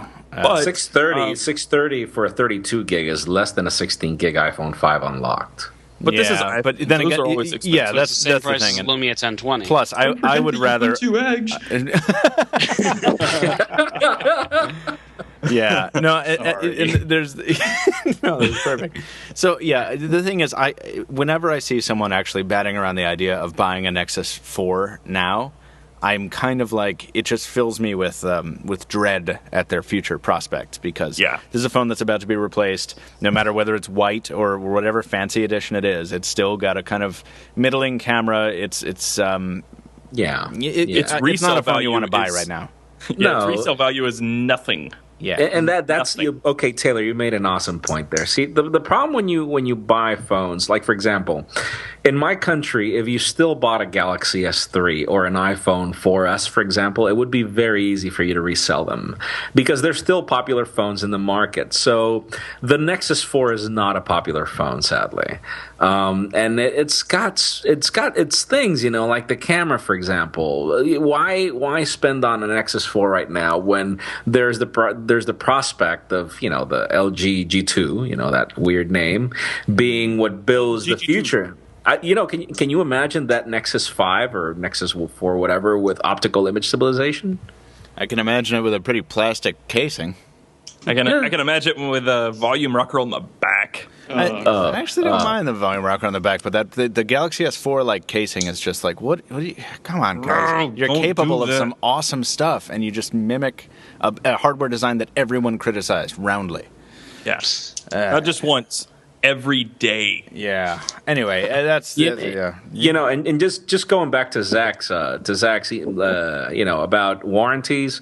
It depends. I agree with Joe. It depends on you. If you know that you're going to smash that thing, buy the warranty. Absolutely. And Taylor's got a good point. For example, the reason why I stick very much to Apple products is because I do praise their Apple Care service. I do love going into an Apple store.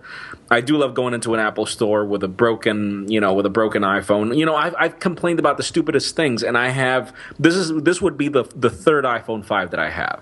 Mm-hmm. I've swapped it 3 times already, free of charge, just because I paid for the Apple Care. But even if I smashed it, I would pay $50, and they gave me a new phone. And they'll replace anything. Yeah, no questions. Yeah, it's nice. It's a good thing. You get Apple Care on your foot, you break it, you walk in, they give you a new one. Welcome to your new iFoot.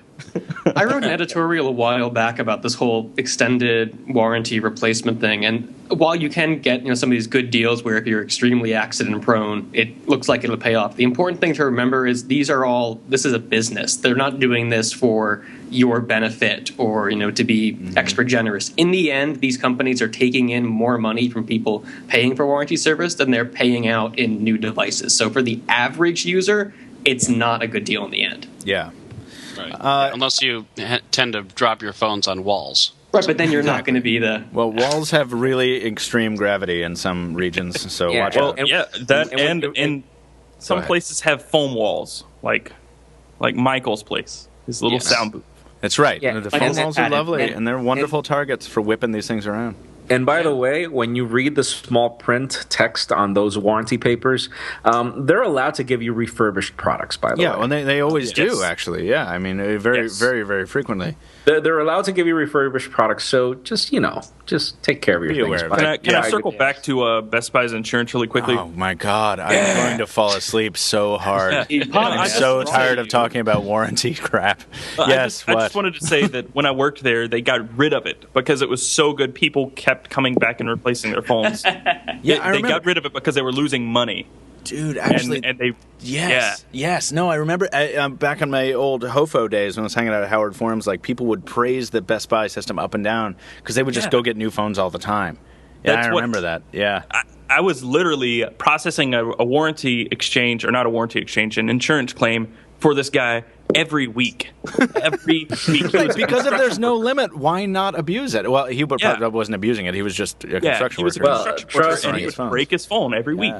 Wow. So it was that good. But generally, I don't recommend insurance for anyone just because it's overpriced. And by the time your phone is we were talking older. about the Nexus 7, weren't we? For how much that costs just brand new. Yeah, $350 for the 32 gig if he's getting LTE. So $14 a month. Now we have numbers. This is getting worse by the minute. Let's move on. Adam Doud, is it you who's next, or is it Stephen Schenck who's next? It's mine or Stephen's. Stephen, then Taylor, then Adam. Okay. I don't know. My mind has turned to soup thanks to all this insurance crap. Whoever's next, go. I got an email here from Tanner Francom who asks, "Hey, I've been looking at getting an unlocked Galaxy S4 to replace my dinosaur second-gen iPod Touch. Not even a smartphone. Wow. Oh my god, that's a big upgrade. Yeah. Oh my god. Yeah. But when I was thinking about getting a Ferrari to replace my Toyota. No, my bicycle. There you go. Seriously. Tanner saw the rumors of a Galaxy S4 coming out later this year with the Snapdragon 800 and is questioning whether or not he should wait for this rumored 800-based S4 or just buy the original. And then he's been looking at the HTC One and saw the possibility of this HTC Butterfly coming out. He wants to know if it's ever going to come to the US because it looks just as good, if not better, than the S4. So should he get the original GS4, wait for possibly a Snapdragon 800 upgraded one, or wait and see about this Butterfly? Okay, multiple part question here. The Butterfly thing, that's pretty much just a plastic one. I don't recall. I think he's talking about Butterfly S specifically, the upgraded version. Yeah.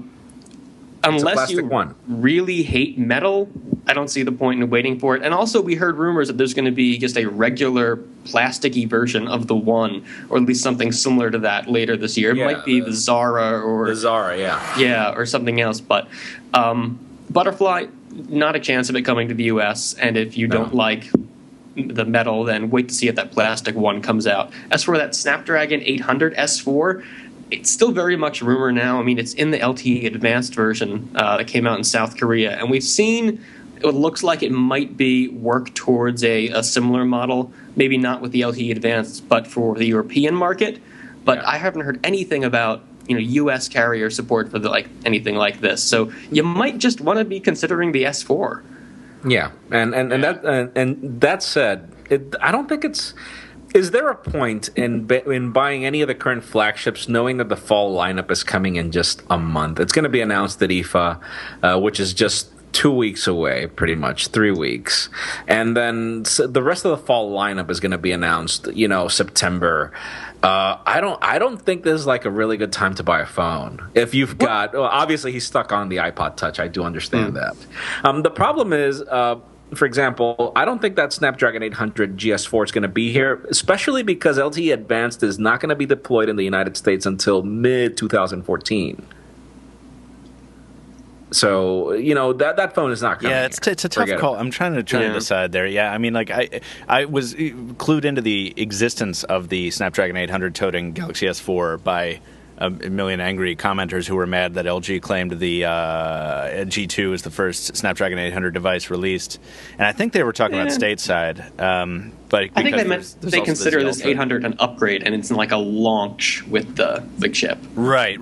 Yeah. I think that's it. But then there's the Z Ultra as well. But the thing is, I don't know. I think. I normally am not excited about chipsets, but the 800 packs some features that I think are pretty important. Such as that the always-on listening capability, the battery life management. There's one other peak point that I'm forgetting. So I don't know. Quick charging. Yeah, quick charging. I have the Z Ultra right here beside me, and I'm doing a battery test, and it discharges pretty quickly. I started the battery test maybe 30, 45 minutes into this podcast, and it's down from 100% to 50%. After not even an hour. So the battery test is not looking good, but it charges in no time. It has a 50 milliamp hour battery, and it charges in maybe hour and 15. Wow. Yeah, that's not but bad it at won't all. charge on anything under 1 amp. Also, the benchmarks. I was tweeting some benchmark scores for the 800. I don't really care that much about benchmarks, but it was just funny because we're always talking about how 20,000 and 22 is a good number. 24,000, that's really high. This thing just did 30,000 like without even blinking in Antutu. I mean, it's powerful. It is very fast, no lag, and things happen instantly. It's almost like apps open before you touch the icon. It's kind of crazy. It's prescient, lovely. Yeah, but and it's funny, and I will take the other side of that argument. And Taylor, I know that you understand this side because you wrote an editorial about how benchmarks are, essentially worthless in some regards. Overrated. Yeah, because I'll take my Moto X just to talk it up a bit. With this with this crazy combination weird computing system with a dual core and then a quad core GPU and then 2 special cores and whatever. Say what you will about it, but man, I feel like it is predicting the future as far as app launches and stuff like that. I mean, I really can't get the thing to bog down, and that's a wonderful feeling, regardless of the chipset. So I think the 800 is definitely impressive. The jury is still out on how it performs in mass quantities out there in the real world, but I don't know. It's so tough to give buying advice when cool stuff is right around the corner. I don't know. Guys, exactly. If you're replacing an iPod Touch with a legit smartphone, almost anything is going to be so much more impressive. Yeah, at that point, it's not even worth talking about. Exactly. And I guess I would probably stick to a phone that got launched now, like the Lumia 1020, for example. But the problem is Windows Phone 8.1 is just around the corner, and it'll most probably support other things. So it's a really hard time to buy a phone. I was actually thinking about, I have a family member right now in the States, and I was like, man, I could probably try to get that HTC One. And then I was like, it's pointless. It's just 4 or 5 months away to get the HTC 2 or whatever, so it's pointless. I don't know if it's that close. Okay. So I guess my problem is that, for example, in flagships like the One, yes, you've got that beautiful design and everything, and yes, I'm sure that you guys can get some awesome photographs from it. But the fact that I have a Retina display MacBook Pro, and I would hate to see those photos pixelated. So I guess that a lot of the flagship smartphones that were launched this year will not have the Snapdragon 800 that you'll see at the end of the year, and will not take advantage of probably things that could come in Android 5.0, which is already rumored to probably be launched on the future Nexus in the fall. So it's really a hard time to buy. That's my point, I guess. It is, but you know what? I gotta say, Tanner, in my opinion, you snap up a phone now that has a Snapdragon 600 in it, you're gonna be doing just fine. Probably for the length of your 2-year contract, even. If you really want to future-proof it, you sound like a guy who maybe holds on to stuff for a while. If you really want to future-proof it, then definitely wait for a Snapdragon 800 powered unit, and if it turns out to be a bad chip, then we're all in trouble. I don't think it will. Just get the Z Ultra. Just get the Z Ultra. We're talking about moving from a 1-bedroom apartment to either a 20-room mansion or a 22-room mansion. Exactly. Right. Exactly. Yeah, and actually, one of my first editorials that I ever wrote for Pocketnow was about should I upgrade now or should I upgrade later. And the bottom line is, if it looks like a cool phone now, it's still going to be a cool phone 3 months from now when something better comes out. So if you're chomping at the bit, go get it. If you can give it a couple of months, yeah, sure, give it a couple of months. I think that's what I was about to say. He's been waiting for how many years with that second generation iPod Touch? I'm sure he can wait 2 more months. Circling back to what I said at the beginning of the podcast, I'm still carrying a Galaxy Note 2, which has a 1.6 gigahertz Exynos. It's a quad-core Exynos chip, and it's great. It's fine. It works for me. It doesn't lag all that much, a little bit, but I can deal with it.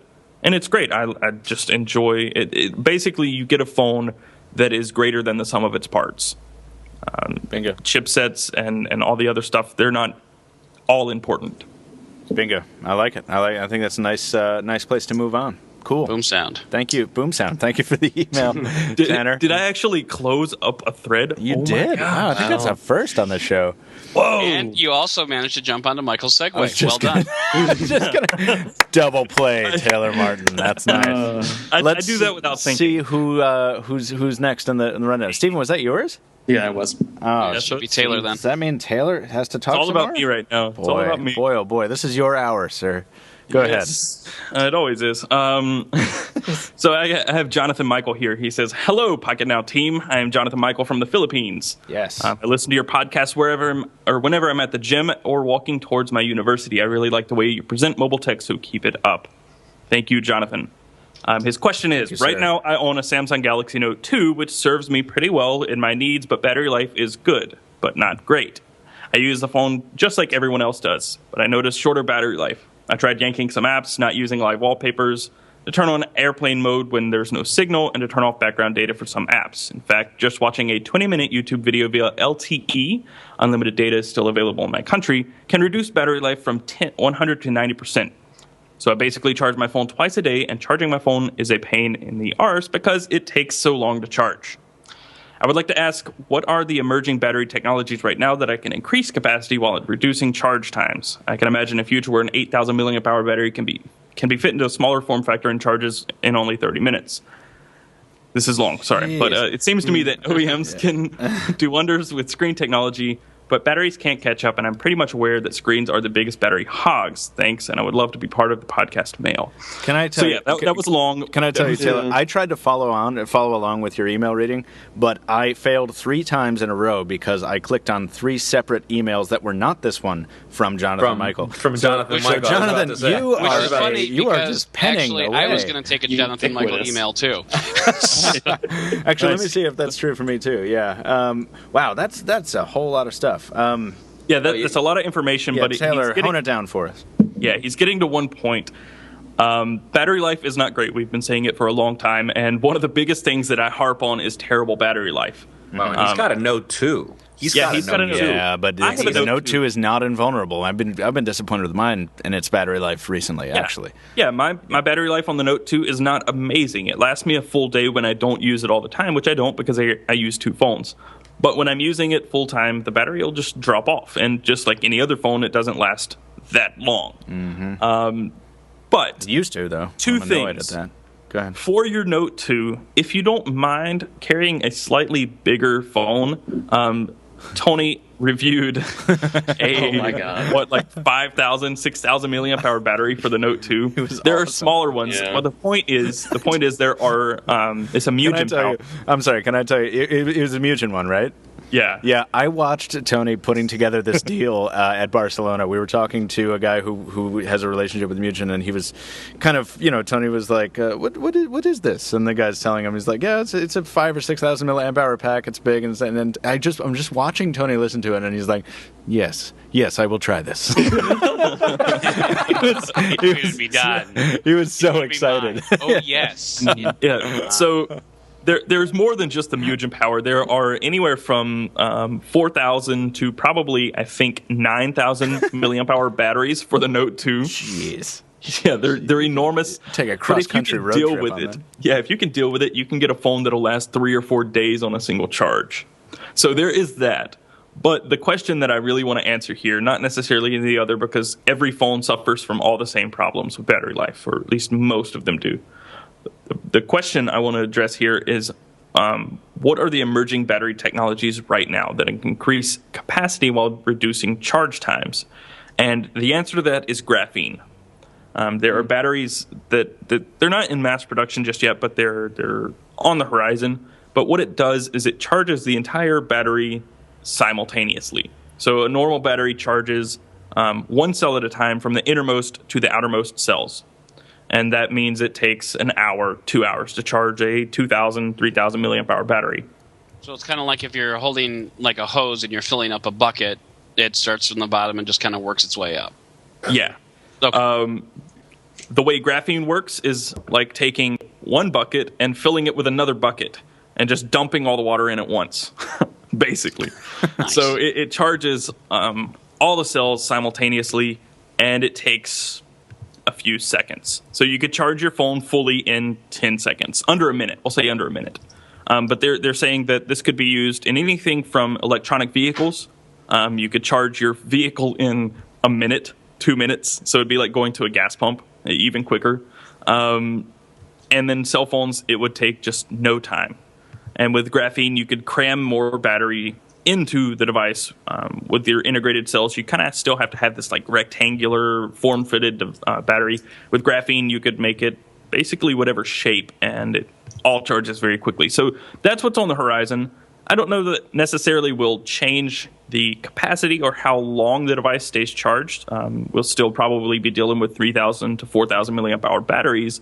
But if you could charge your phone in 2 seconds, 10 seconds, even a minute or 2 minutes, even 30 minutes, it's a totally different ball game. I wouldn't care that I have to charge my phone 4 times a day if I can charge it in no time. That's a solid point. I've never considered that before, but yeah, you're right. I mean, it's an inconvenience to charge now because of the duration, not because necessarily of the stop itself. Yeah, the only problem that comes of that is the longevity of those batteries. If you're charging them 3 or 4 times a day, they're going to last maybe a year, not 2 to 3 to 4 years. They're going to last a year, 6 months. So you might have to get your battery replaced.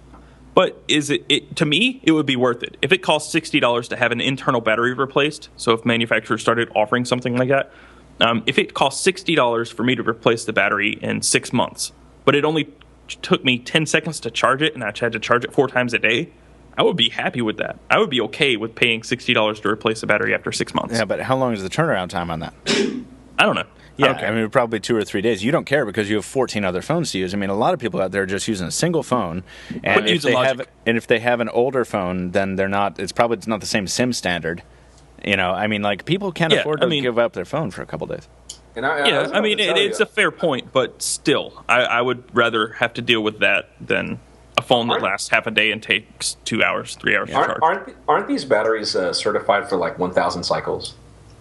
Yeah, like most are certified. Well, no, like lithium-ion and lithium polymer, they're rated for like 1,200 to 2,000 charges. So it just matters. So here's that's the thing. 1,000 cycles. Well, I don't know about other. I've only read the Apple documentation, and it's 1,000 cycles is actually a full cycle, meaning if you only charge it from 70% to 100 at some point, then that's only a 30% of a cycle, and it'll add up. So apparently, the battery is supposed to technically last you 5 years, and I have a first generation iPod Touch, and the battery still works like a charm. Yeah, but it doesn't last as long, right? Oh no! Yeah, so what happens? That's not running as hot. It's not cooking the battery as much. It's not putting as much stress on the chemistry. It has degraded, but it still works like a charm. Yeah, and that's an interesting point. It's not as good, but it's still just as good. Is that what I'm hearing? Something like that, I guess. That's a good point you made, Michael. With a battery that charges in 10 seconds, it wouldn't get as hot. Yeah, so it's not just part of heat. Yeah, heat is part of the problem with the battery and its longevity. There's nothing worse than when you're running a phone at really max cycles because you're running a crazy game and you feel that heat. And it's not just that it's uncomfortable to hold a hot device. You know that it's impairing the efficiency of the battery, and that's very frustrating. If you want to read up on battery technology, one of the best places to get it is batteryuniversity.com. Yeah, you can learn everything about batteries there, and it's great. I reference it a lot. I've been using. I also wanted to mention, beyond just graphene, if you go to, there's some Wikipedia page, it might be on the lithium-ion battery page, it has like 24 of these different emerging technologies, especially materials for the cathode or anode, and just changing what we use there can make a big difference. I know the Ubuntu Edge, not to keep harping on this, they're looking to do one of the first silicon anode in the battery on that device. And we might be seeing a lot of companies experiment with these different materials beyond just graphene. Graphene, to be, I guess to explain what it is really quickly, basically it's you take a lithium ion or a lithium polymer battery and you coat it in a graphene solution, so like a carbon. It just gets coated. So it's intermingled with the electrolyte? Yeah. Okay. So you're coating it with this special material that basically allows everything to charge at once. So you're using the same sort of battery, but you can do different things with it. And they said it is extremely cheap and easy to manufacture, but I don't know how that plays on a scale of millions of batteries. That's the problem with all of these here. There are a lot of good ideas in the laboratory, but people just aren't sure how to make them in the quantities and the quality we need for being in mobile devices. Right. Yeah, one of the universities that developed this, I believe, was NC State, which is obviously here in North Carolina, about 2 hours away. And they, if I'm not mistaken, this might have been the Korean one. There were several universities that have created graphene batteries, but they've done it in different ways. And one of them that did it made one with a CD drive. So they used a CD drive and somehow created a graphene battery using a CD drive. I mean, it was just bizarre. That is pretty good. Yeah, That's they pretty just cool. they just made like a little disc battery, and it was one that would charge in just a fraction of a second. Well, I think that after this show, I'm going to go ahead and fire up my old CD-ROM drive and see what I can do. I'll let you guys know what my progress is. We have 60 universities in Boston. I'm sure one of them can help me out with it. I don't know how accurate that statement was, because it was like 8 months ago that I read that. Oh, well, then never mind. I guess after this, I'll just do the U review with you, Taylor. Taylor, you and I are going to be on the air together all day. Yes, we are. This is our day together. I don't know. We're already starting off on a bad foot. Wait, no, what'd you say? I said I don't know how I'm going to do other work. Oh yeah, don't. Here's my thing. We're going to move on to, I think Adam Doud is next, if he's still with us. Yes, sir. And before we do that, though, I want to share something creepy that happened, guys. I was perusing Twitter to make sure we were getting out there on the podcast publicity, and I saw a little tweet from Nokia that was like, hey, here's something cool about the Lumia 1020. I'm like, oh, sweet. I click on that link on my computer, and across the room, my Lumia 1020, at that very moment, decides to reboot for no reason. This just happened, my God. And it was creepy. Yeah. Did you see the ad that they posted the other day? I think it was yesterday, or the day before. No. About how the camera technology works. Oh yeah, no. Is it a cool ad? I got to check it out. It is a very cool ad. I retweeted it, so you can look through my tweets and find it. But I'll have to remember to follow you.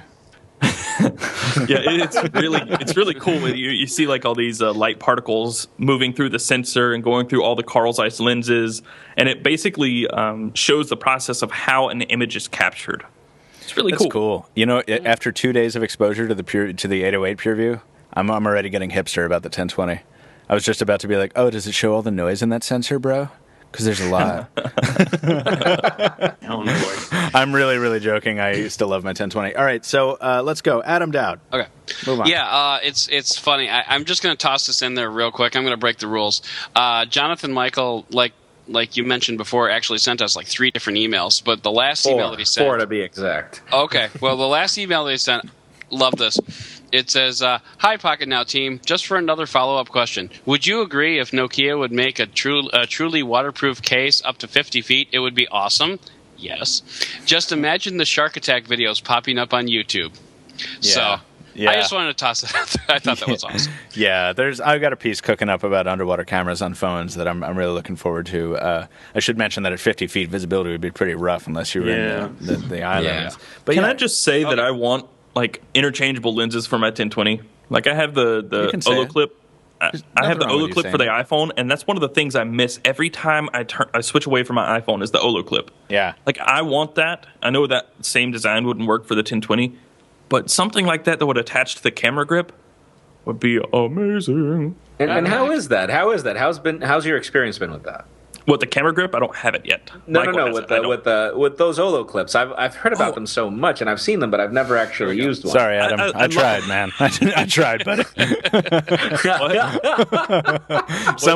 Somebody further up the tracks flipped the switch, man, and now we're on to different. You know, I don't know. We're going to Kentucky. I'm sorry, brother. I'm still taking my email. I don't care what you guys want to talk. Beer in Kentucky is very. Let's talk about that Olo clip on the next podcast. Adam Doud, let's go. Okay. So this email comes to us from Alex. And it says, first of all, guys, thanks for your awesome work on the podcast. Once I tune in, I know my weekend is near, so it's always good for my mood to hear your voices. Yes. I've got a small question, and actually I was curious about this once too, which is why I picked this email. You mentioned that Adam Lane is covering the Nokia EOS event in New York City as the only member of the Pocketnow team. The same happened when Anton covered Samsung's event in London a few weeks back. He was the only member of a team. At the time I'm writing this, I don't know if Adam will bring any video coverage from New York, but Anton sure did bring heaps of footage from London. And I'm wondering, who filmed all that? Anton and Michael went to MWC together, one man for shooting video, another man for being on it. I remember another event at which Michael, Brandon, and Jaime all went. But what happens when you guys go out by yourselves? Do you just hire somebody on the spot, or do you arrange a cameraman beforehand? And who's the poor fella who has to do all the arranging and planning for this event? I hope my question isn't too long to be on the podcast. No, it's not.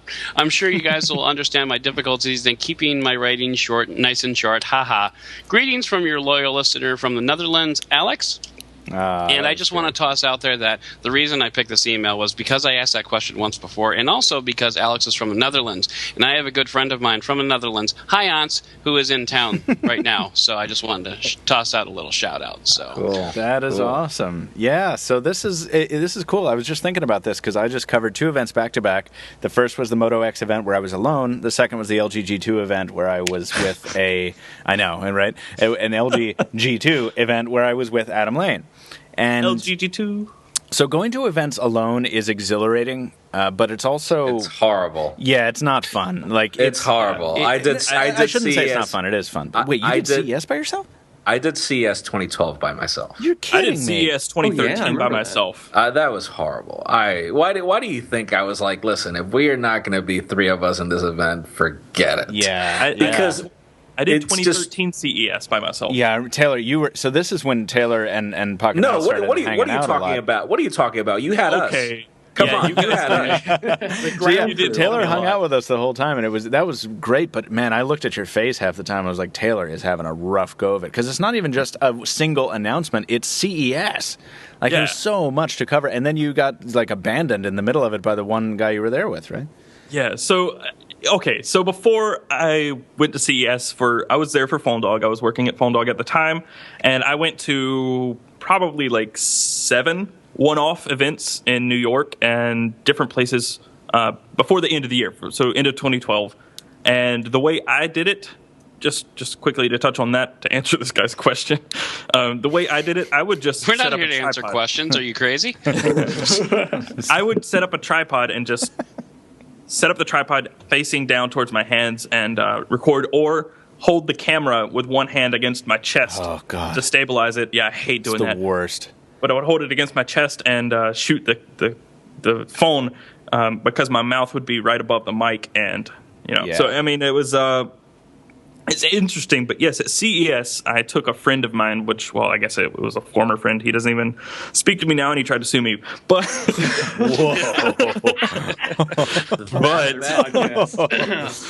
best story ever. So yeah, I took a friend to CES because it was a last minute thing, and we really didn't have time to plan. And there were some other things going down, like David Barron was supposed to go with me, but he had a child. He had a child? He had a child that week, and he had it. Well, his wife. His wife know gave what birth. you meant. Jaime, quit rolling.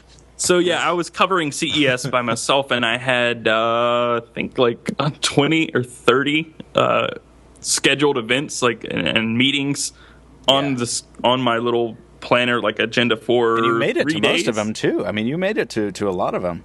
I bailed on 2. Yeah, Taylor would periodically text me. I'd text Taylor. I'm like, "Where are you at? We're hanging out here. We're meeting somebody." And Taylor's like, "Oh, I'm trying to get into this party." I'm like, "Oh, get us into that party. Sounds great." Didn't work. A lot of those were parties. Yeah. No. So yeah, but that's CES. I mean, it was a very challenging experience for you, right, to cover that thing solo. Yeah, and I want to say that to answer this guy's question, do we hire people on the spot? No, because everybody thinks that we're like enemies with all the competition, that we hate the people from Engadget or The Verge or any other site out there. We don't. We go to these events and we're usually very friendly. We help each other. Yeah. So at CES, Michael and Brandon and Jaime all offered to help me at every single turn. And half the time I turned them down because I'm stubborn. But they were shooting a video, and I walked up and they said, "Hey, do you want us to hold your camera and you shoot the video?" And being the nervous, not very frequently on camera person that I was, I said no. But Yeah, well, and you know, I want to say that it is true. That's a really good point that you make. We are all quite friendly with one another, with a few exceptions, of course. But you know, it's so nice to go to events and see the same familiar faces and to hang out with them afterwards, or to, you know, swap equipment if you need to. I let one of the guys from Board at Work, I think, needed to borrow my tripod the other day. I think it was at Enabong. Because we were doing cafe unboxings next to the place. Yeah, we love it. So, you know, we do have friends of these other outlets, but we there are occasional like one-off cameraman hires. I think at Tony, when he did the Nokia event, which was specifically asked about, he brought a friend who does not work for Pocketnow, but I don't know how they work that out money-wise or whatever, but to shoot for him. But yeah, going to an event by yourself is fun in a way. It's exhilarating, but it's also very frustrating because you have no support. You have nobody to hold your camera. If you've got a tripod, you have to tote the tripod in yourself. You have to do everything yourself. And then you're surrounded by some teams, some guys who are also doing that, and they're, you know, doing their thing, and that's cool. And then you've got the big outlets who bring, you know, 60 people to an event. And it's like, wow, I'm really, really very envious of your resources. That's awesome. You're beginning to shoot your video, and they're done. Exactly. They're done, published, and on to the next thing. And you're like, wow, all right. Cameraman, sound guy, producer. They're done, and I'm not gonna mention any names. There are some big outlets that do amazing jobs. I have to. I have to praise. I have to praise. I have to praise it on the air. I'm sorry, but I'm a big fan of The Verge. They do an awesome job. I would never have guessed that's who you're talking about. They take it seriously, and I have to. I have to praise their work because these guys are a machine. They are a machine. I have to praise them. But there's another big outlet who's even bigger than The Verge. Oh my God, these people come up with these videos, and I'm like, oh my God, what happened to that army? I mean, I can't believe that we're able to pull off a better video with our resources than they are. And it's not because I don't mean to brag, but it's just true. You know, it is. It's night and day. Well, it depends. It really depends on what resources you're bringing to the show. Like, I've seen big TV networks and with their Canon-sized cameras and stuff like that, and I've kind of seen the product that they put out. And because it's not their focus, they're kind of there just to cover the beat. Like, it's like, okay, and we're here for a day, and this is what BlackBerry's kicking out, and here it is, and whatever.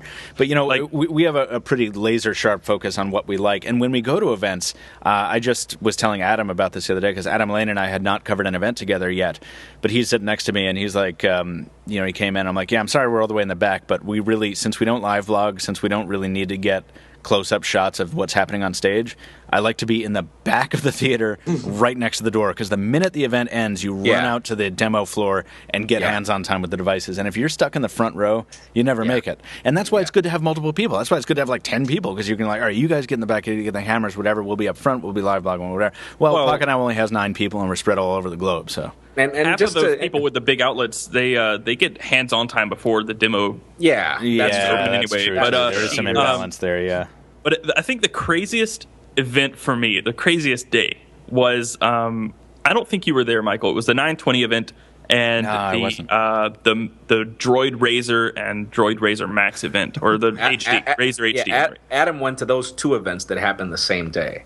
Yeah, so that's what happened. I woke up and I had to fly out at, I think, like 5:30 in the morning. Ew. So I flew out of Charlotte, landed in New York, got a cab to the event, got there about 5 minutes before it started, sat down, live blogged the event, did 2 hands-on afterwards and took pictures, posted a gallery, 2 hands-ons, got a cab. I was exporting and uploading a video running down the street, literally running down the street with my MacBook Air in my hand, got a cab, had my phone hotspotting in my book bag, and I uploaded the video, got it posted, walk in to the Motorola event, and I plowed. I don't mean just kind of like grazed. I plowed through Eric Schmidt.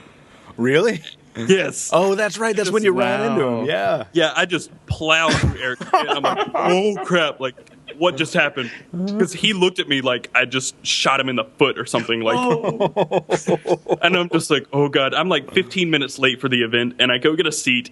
And as I sit down, Eric Schmidt walks up on stage, and I'm just like, oh God, no. But I did after that event. You made an impression. Yeah. So after that event, I got to meet Marty. Is it? I can't even think of his name. Creator of the cell phone, Motorola. Marty Cooper. Dr. Cooper. Yeah. Marty Cooper. I got to meet him and shot 3 hands-on videos and made 3 galleries.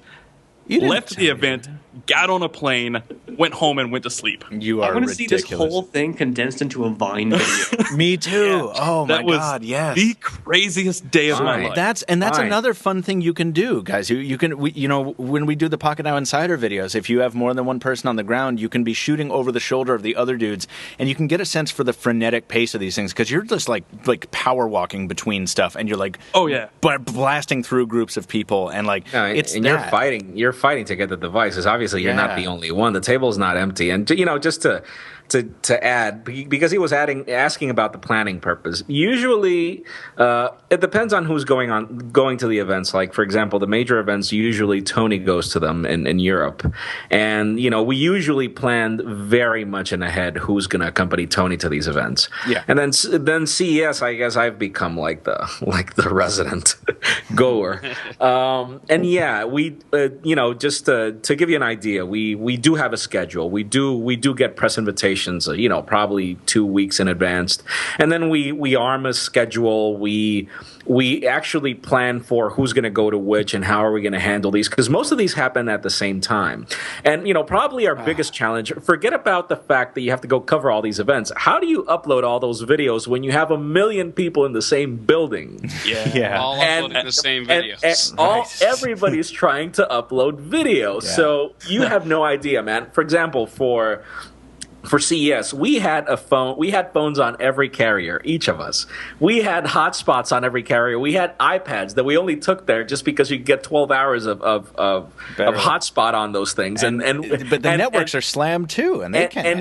And even that wired internet, guys. Even that didn't work. The wired internet in the hotel room where we stayed didn't work, right? Let me tell you that story. Brandon's like, okay, so I needed extra. We need extra batteries for cameras because the problem with DSLRs is they do a really good job at video, especially in low light. But the problem is that the cameras heat up very easily, and that kills your battery. Like the NEX5N, I had that problem with that camera so much.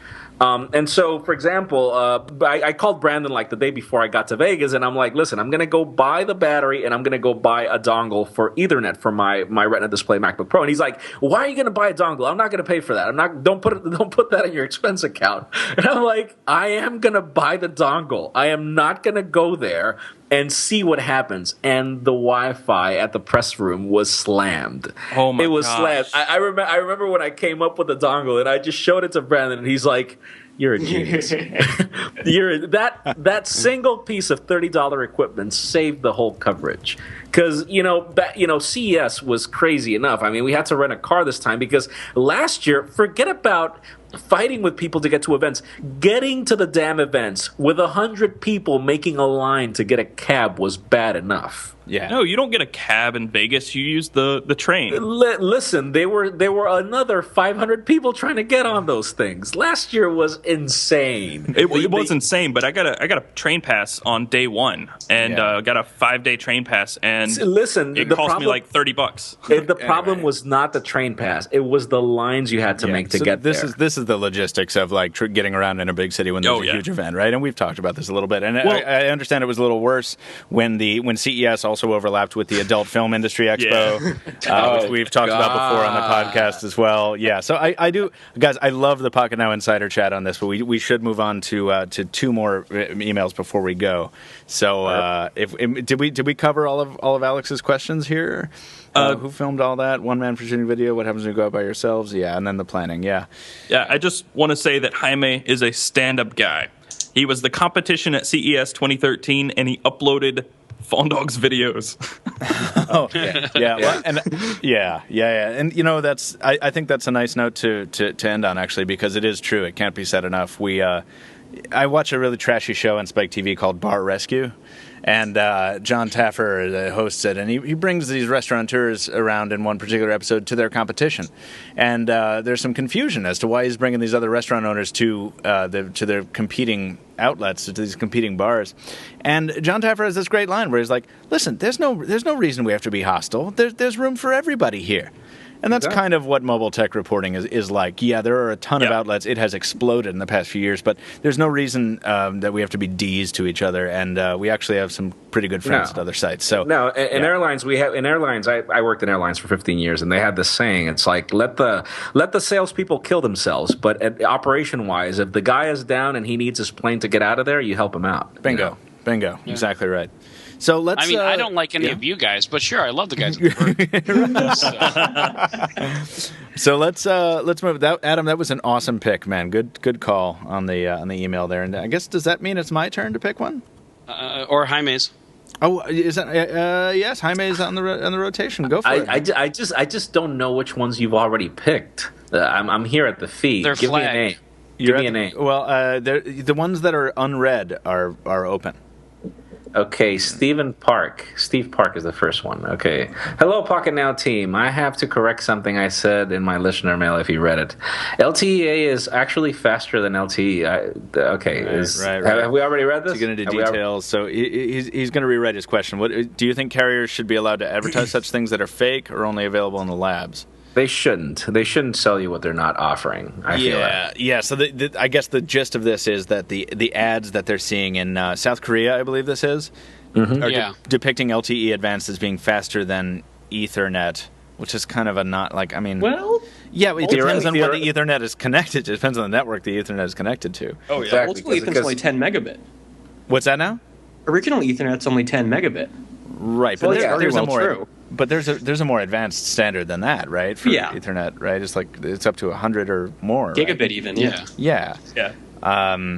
So basically, this is a rather extensive email talking about what, Jaime? It's basically talking about truth in advertising, right? Yeah. So I guess the point of the matter is I don't feel that carriers. It's not correct. It's not the correct thing to do. I mean, I live in a country where we have HSPA Plus, and the carrier's not even.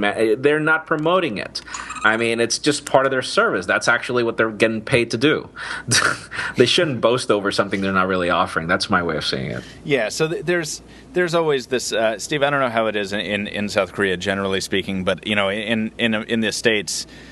You can't trust anything that the carriers are pushing to you. And really, that goes for most companies. I mean, we have every carrier in the States. I think literally, I don't even think this is hyperbole. I think literally every wireless provider in the United States claims the most coverage, the highest speeds, and the highest customer satisfaction. You know, and you can do that, you can get away with that because you're not technically lying as long as you choose the right surveys. And generally, those surveys, if you fund them, then they tend to say what you want them to say. So, you know, that's how these companies get away with this kind of stuff. Often the truth is nowhere near any of the advertisements, and that's kind of one of the reasons we exist. Right, gentlemen? Exactly. I mean, is it also kind of like a 4G versus, faux G type advertisement where, everyone says, oh, we've got 4G. No, you don't have 4G. Right. Well, I mean, it's just, is it the carriers trying to dumb it down so that the average everyman can comprehend how fast the speed is? I mean, it's one thing to say, what is it, like 50 megabits per second or whatever, as opposed to, is it easier to say, we can pull 75 megabits per second, or is it easier to say it's faster than Ethernet? And nobody gets that, right? Nobody's going to understand it if they start talking megabits per second. You're not going to get consumers to get on board with that. They want an easy buzz phrase, right? And remember that old headlights. What, Stephen? Do you guys remember that old video? I think when the iPhone 4 came out, and I think some Best Buy employee made it. It's that thing where you animate it with the 3D dogs. Yes. I forget what it's called. Something normal, maybe, but. the one character's going on. I'm with the phone with the more G's because that's what the people think. That more G's is better. They don't know what it means. Megapixels. Yeah. That guy got fired. We need more megapixels and more. Yeah, it reminds me of that Best Buy commercial of Ozzy Osbourne. He's like, "Welcome to 4G," and he's like, "Wait a second, 5G's already out. Let me change the phone." Oh right, yeah. Yeah. The scientific explanation the scientific descriptions of a lot of these technologies have become intermingled with the marketing terms, and when that happens, the truth just completely evaporates. So, Steve, I don't know. I'll answer it for myself. Do you think carriers should be allowed to advertise such things that are fake or only available in the labs? No, I don't. But we live in that world. We live in a world where advertising trumps truthfulness, and that's the way to compete these days, I guess. But that's why the iPhone sells. Yeah. Advertising is BS. Just go into it with that knowledge, and then you'll be good. Advertising and politicians. Exactly right. It's funny. So while we're actually on the subject of that Best Buy video, which was hilarious, I think that was when some high-end device came out. I remember reading that. I'm not going to continue because it ends with Justin Bieber, man. It's like, yeah. Let's not start anything that ends with Justin Bieber. On. Yeah. Moving on. This is from Joseph. Wait a minute. Did I read this? Have we read an email from Joseph Scheidler yet? I didn't. Name sounds familiar. Well, no, was it Scheidler? It was Schiesling that we. That's one we couldn't pronounce. Right. No, but for Michael, it's Scheidler. There's a pronunciation key here. Oh, you know what? There's an easy way to do this. I'm going to search for Joseph's name and see if there's more than one email to his name. And there is, but no, he just entered the giveaway contest for the Optimus G a long time ago. Cool. This is a new email. All right. Joseph Scheidler. And Joseph is awesome because he gives me a pronunciation guide for his name. Down in the signature, which is very nice. I'm gonna start doing that on the Pocketnow Daily. It's a good idea. Joseph asks a cool question, which we've talked a little bit about on the show before, but I like it.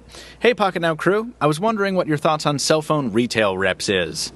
Dirty bastards. I think that when purchasing a new cell phone, most people need a guiding hand to make a proper decision. It's a 2-year commitment after all. And I was at a Best Buy and overheard a couple speaking to a rep. I heard him giving them not so accurate information. So I inserted myself into the discussion and ended up answering their questions instead of the rep. Just the other day, another rep didn't even know what the Lumia 1020 was when I asked if they had it. My experiences have hardly been much better at carrier stores. Have your experiences differed? With how much reps impact which phones sell and which don't, it seems that their input is quite important. With some of you having been reps in the past, thank you for remembering that, what are your thoughts on their preparation and knowledge? Love the site, videos, and podcasts. Keep up the good work, Joseph Scheidler. Joseph, thank you. This is an awesome question. It's funny. About it a bit today. Go ahead, Adam. I had a similar experience at Walmart when the S4 first came out. There was a couple speaking with the Walmart rep asking why Walmart didn't have the octa-core processor. Mm-hmm. And the rep was just like, well, I don't. And I said, excuse me. And I said, I'm Adam Doud. Yeah, right. Nobody has the octa-core in the United States. It's only, overseas and blah, blah, blah. And I basically had a 5-minute conversation explaining, all the stuff about the S4, and the rep was just like, thank you. So you rescued him. You didn't come in to torpedo him, but you rescued him. That's nice. Yeah, pretty much. Just tossed him a little donut there so he could float. So I'm not so nice. Okay, so I went in to get the Nexus 7 on launch day because Google moved the launch day up like 5 or 6 days. And I went in and I said, I'm here to get a Nexus 7. And the guy said, we don't carry the Nexus. Yeah. And I said, yes, do. You do. Yes, yes, I was you like, do. You do. Oh, and really? he said, no, we don't carry this. I said, you're going to carry the Nexus 7, and it launched today.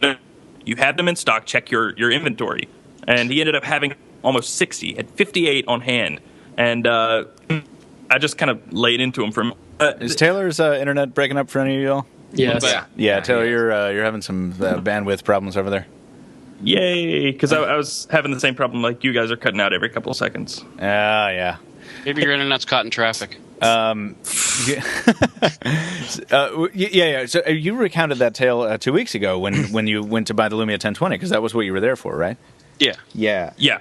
that happens, and I feel like I want to say here that there are two broad classes of retail reps when it comes to mobile technology. You have the guys who know nothing about anything and are just there to draw a paycheck, and then there's the guys who we generally talk to. Like Hayato is a big fan of Pocketnow, and he's a friend of the show, and he hangs out with us frequently on the internet, and he's a T-Mobile rep, and he knows his stuff.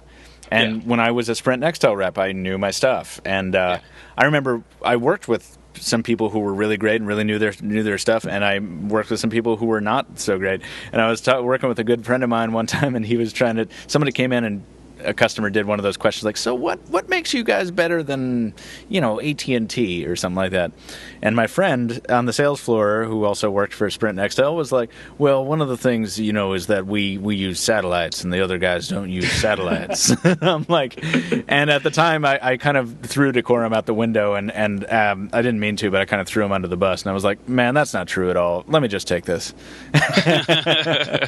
So, it depends on what it depends on the person you get, and I don't think they should all be thrown out as useless, because obviously a lot of us came from retail, but it helps maybe if you're going to be buying from a retail rep to maybe, if you sort of know what you're talking about, to come in and toss them a couple softball questions just to see how they handle them. Because really, it's important to know, as you say, Joseph, these are people who are in charge of giving you a device you're going to have to live with for 2 years. On a carrier, you maybe didn't want to choose initially or had second thoughts about. So it's very important to trust the person you're buying things from. And it behooves somebody who's in retail to know what he or she is talking about to do his or her job better. So I don't think that there's any reason that you shouldn't evaluate your salesperson and say, do I really trust this person or not? And if you don't, go someplace else, because they deserve you walking out the door if you don't know your S, right? Yeah. I do the same thing with sports fans, actually. Really? I had a close encounter with the Stanley Cup, and I was showing off pictures at work, and my first question to everybody was, how much does the Stanley Cup weigh? And if they couldn't tell me, they didn't get to see the pictures. Oh. and if they couldn't tell you, I bet that they were not interested in seeing the pictures. So everybody wins, That right? was exactly my That's barometer. so lovely. I love it. Yeah. 35 pounds, by the way. I've had a lot of run-ins with very not very knowledgeable reps. And that's unfortunate. A lot of the time I have to bite my tongue and not say anything. Yeah. But there are just those instances where I walk in and they say something just so stupid. Why would you ever even think that was true? There was a guy talking about how Apple had sued Google over something, and Apple won, and Google couldn't use this. I'm like, are you what? Apple hasn't sued Google for anything, and they certainly haven't won for any lawsuit that they haven't sued Google for. I mean, it's like, oh my. I think you should. I think you should sue your internet provider right now, Taylor Martin. Yeah, I should. I don't know why. I did a speed test, and there's some, well, I think some of the issue comes with training as well, because I have been on the training side of reps, and I've told you the stupid story about the lady who was trying to tell us how GSM was better than CDMA because it's like a river and the numbers fall out. Right. But also there was a trainer who I otherwise really liked at Nextel who obviously was getting a little out of his depth when he was trying to tell us why packet data was better than cellular switched data. This is back in the days of awesome stuff like cellular switched data, and he was like, yeah, obviously it's packet data is better because it's packet. It's packet data. Anyway, moving on to Direct Connect. It's like, okay, the first rule of Tautology Club is. Wow, that's a very smart joke, Stephen Schenck. I cannot claim credit for it. No, I jumped out and I jumped back in. I had no idea what he was talking about. I think I'm fixed. Yeah, maybe. Yeah, you're better now. So anyway, yeah. Continue, Adam or Taylor, whoever talks first. Pretty sure it was Taylor's turn. No, I didn't mean to say. I just meant on this topic, and just to close this topic out, if we can. What was the topic again? Packet data. I had a Verizon rep, and I may have told this story before, but I don't know. It's when I just started reviewing phones, and I had like 6 phones in my pockets.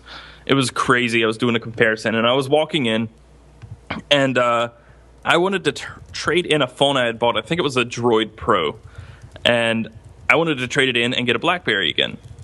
And I went to turn it in. I went to exchange it, and the manager of the store came out and he looked at me and he said, "Are you stupid?"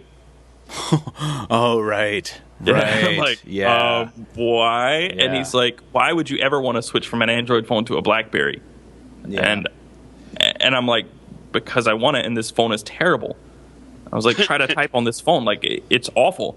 And he's like, "No, this phone's awesome. I have it." And I was like, "Then you're an idiot." And I pulled out like 2 Windows phones, another BlackBerry, and a few more Android phones, and he's just like, "Oh. Well, wait, yeah, Taylor, are you sure? Am I sure what? From the Lumia 1020 discussion, I want a Lumia 1020. Are you sure? Oh, right. Yeah. Yeah. So anyway, we are coming up on time, and actually I want to get to the last email of the day, which is going to be read by Stephen Schenck. I want to say to our listeners that we would keep this podcast going, but I am actually down to 13% on battery, 0% on coffee, and both Stephen and Jaime have work to do, and I have to go prep for the U review, which you should tune into. So, Stephen, I do hope that it is a good email that you have chosen. I know we're breaking the sequence a little bit, but pressure. Please dump it on us. I only had 2 chosen originally, but I think I found one here quickly that might be a good one. This is from Floris de Jong. Is asking, let's see, last episode we talked about how Motorola is not very popular in Europe, and Floris thinks this is true because let's see. In the Netherlands, a lot of phones are not available. Most importantly, the Droid Razr HD series, or pretty much any Motorola smartphones. And even though you can get them shipped through Amazon or have them, imported, it's not the most popular way of getting a new phone. So Flores feels that Motorola is alienating a lot of smaller countries and would love to see the Moto X or even the Droid Ultra in the Netherlands. So I guess the question is, will we be seeing anything like that?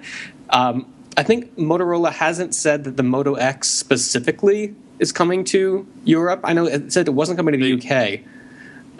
Have you guys heard anything about this?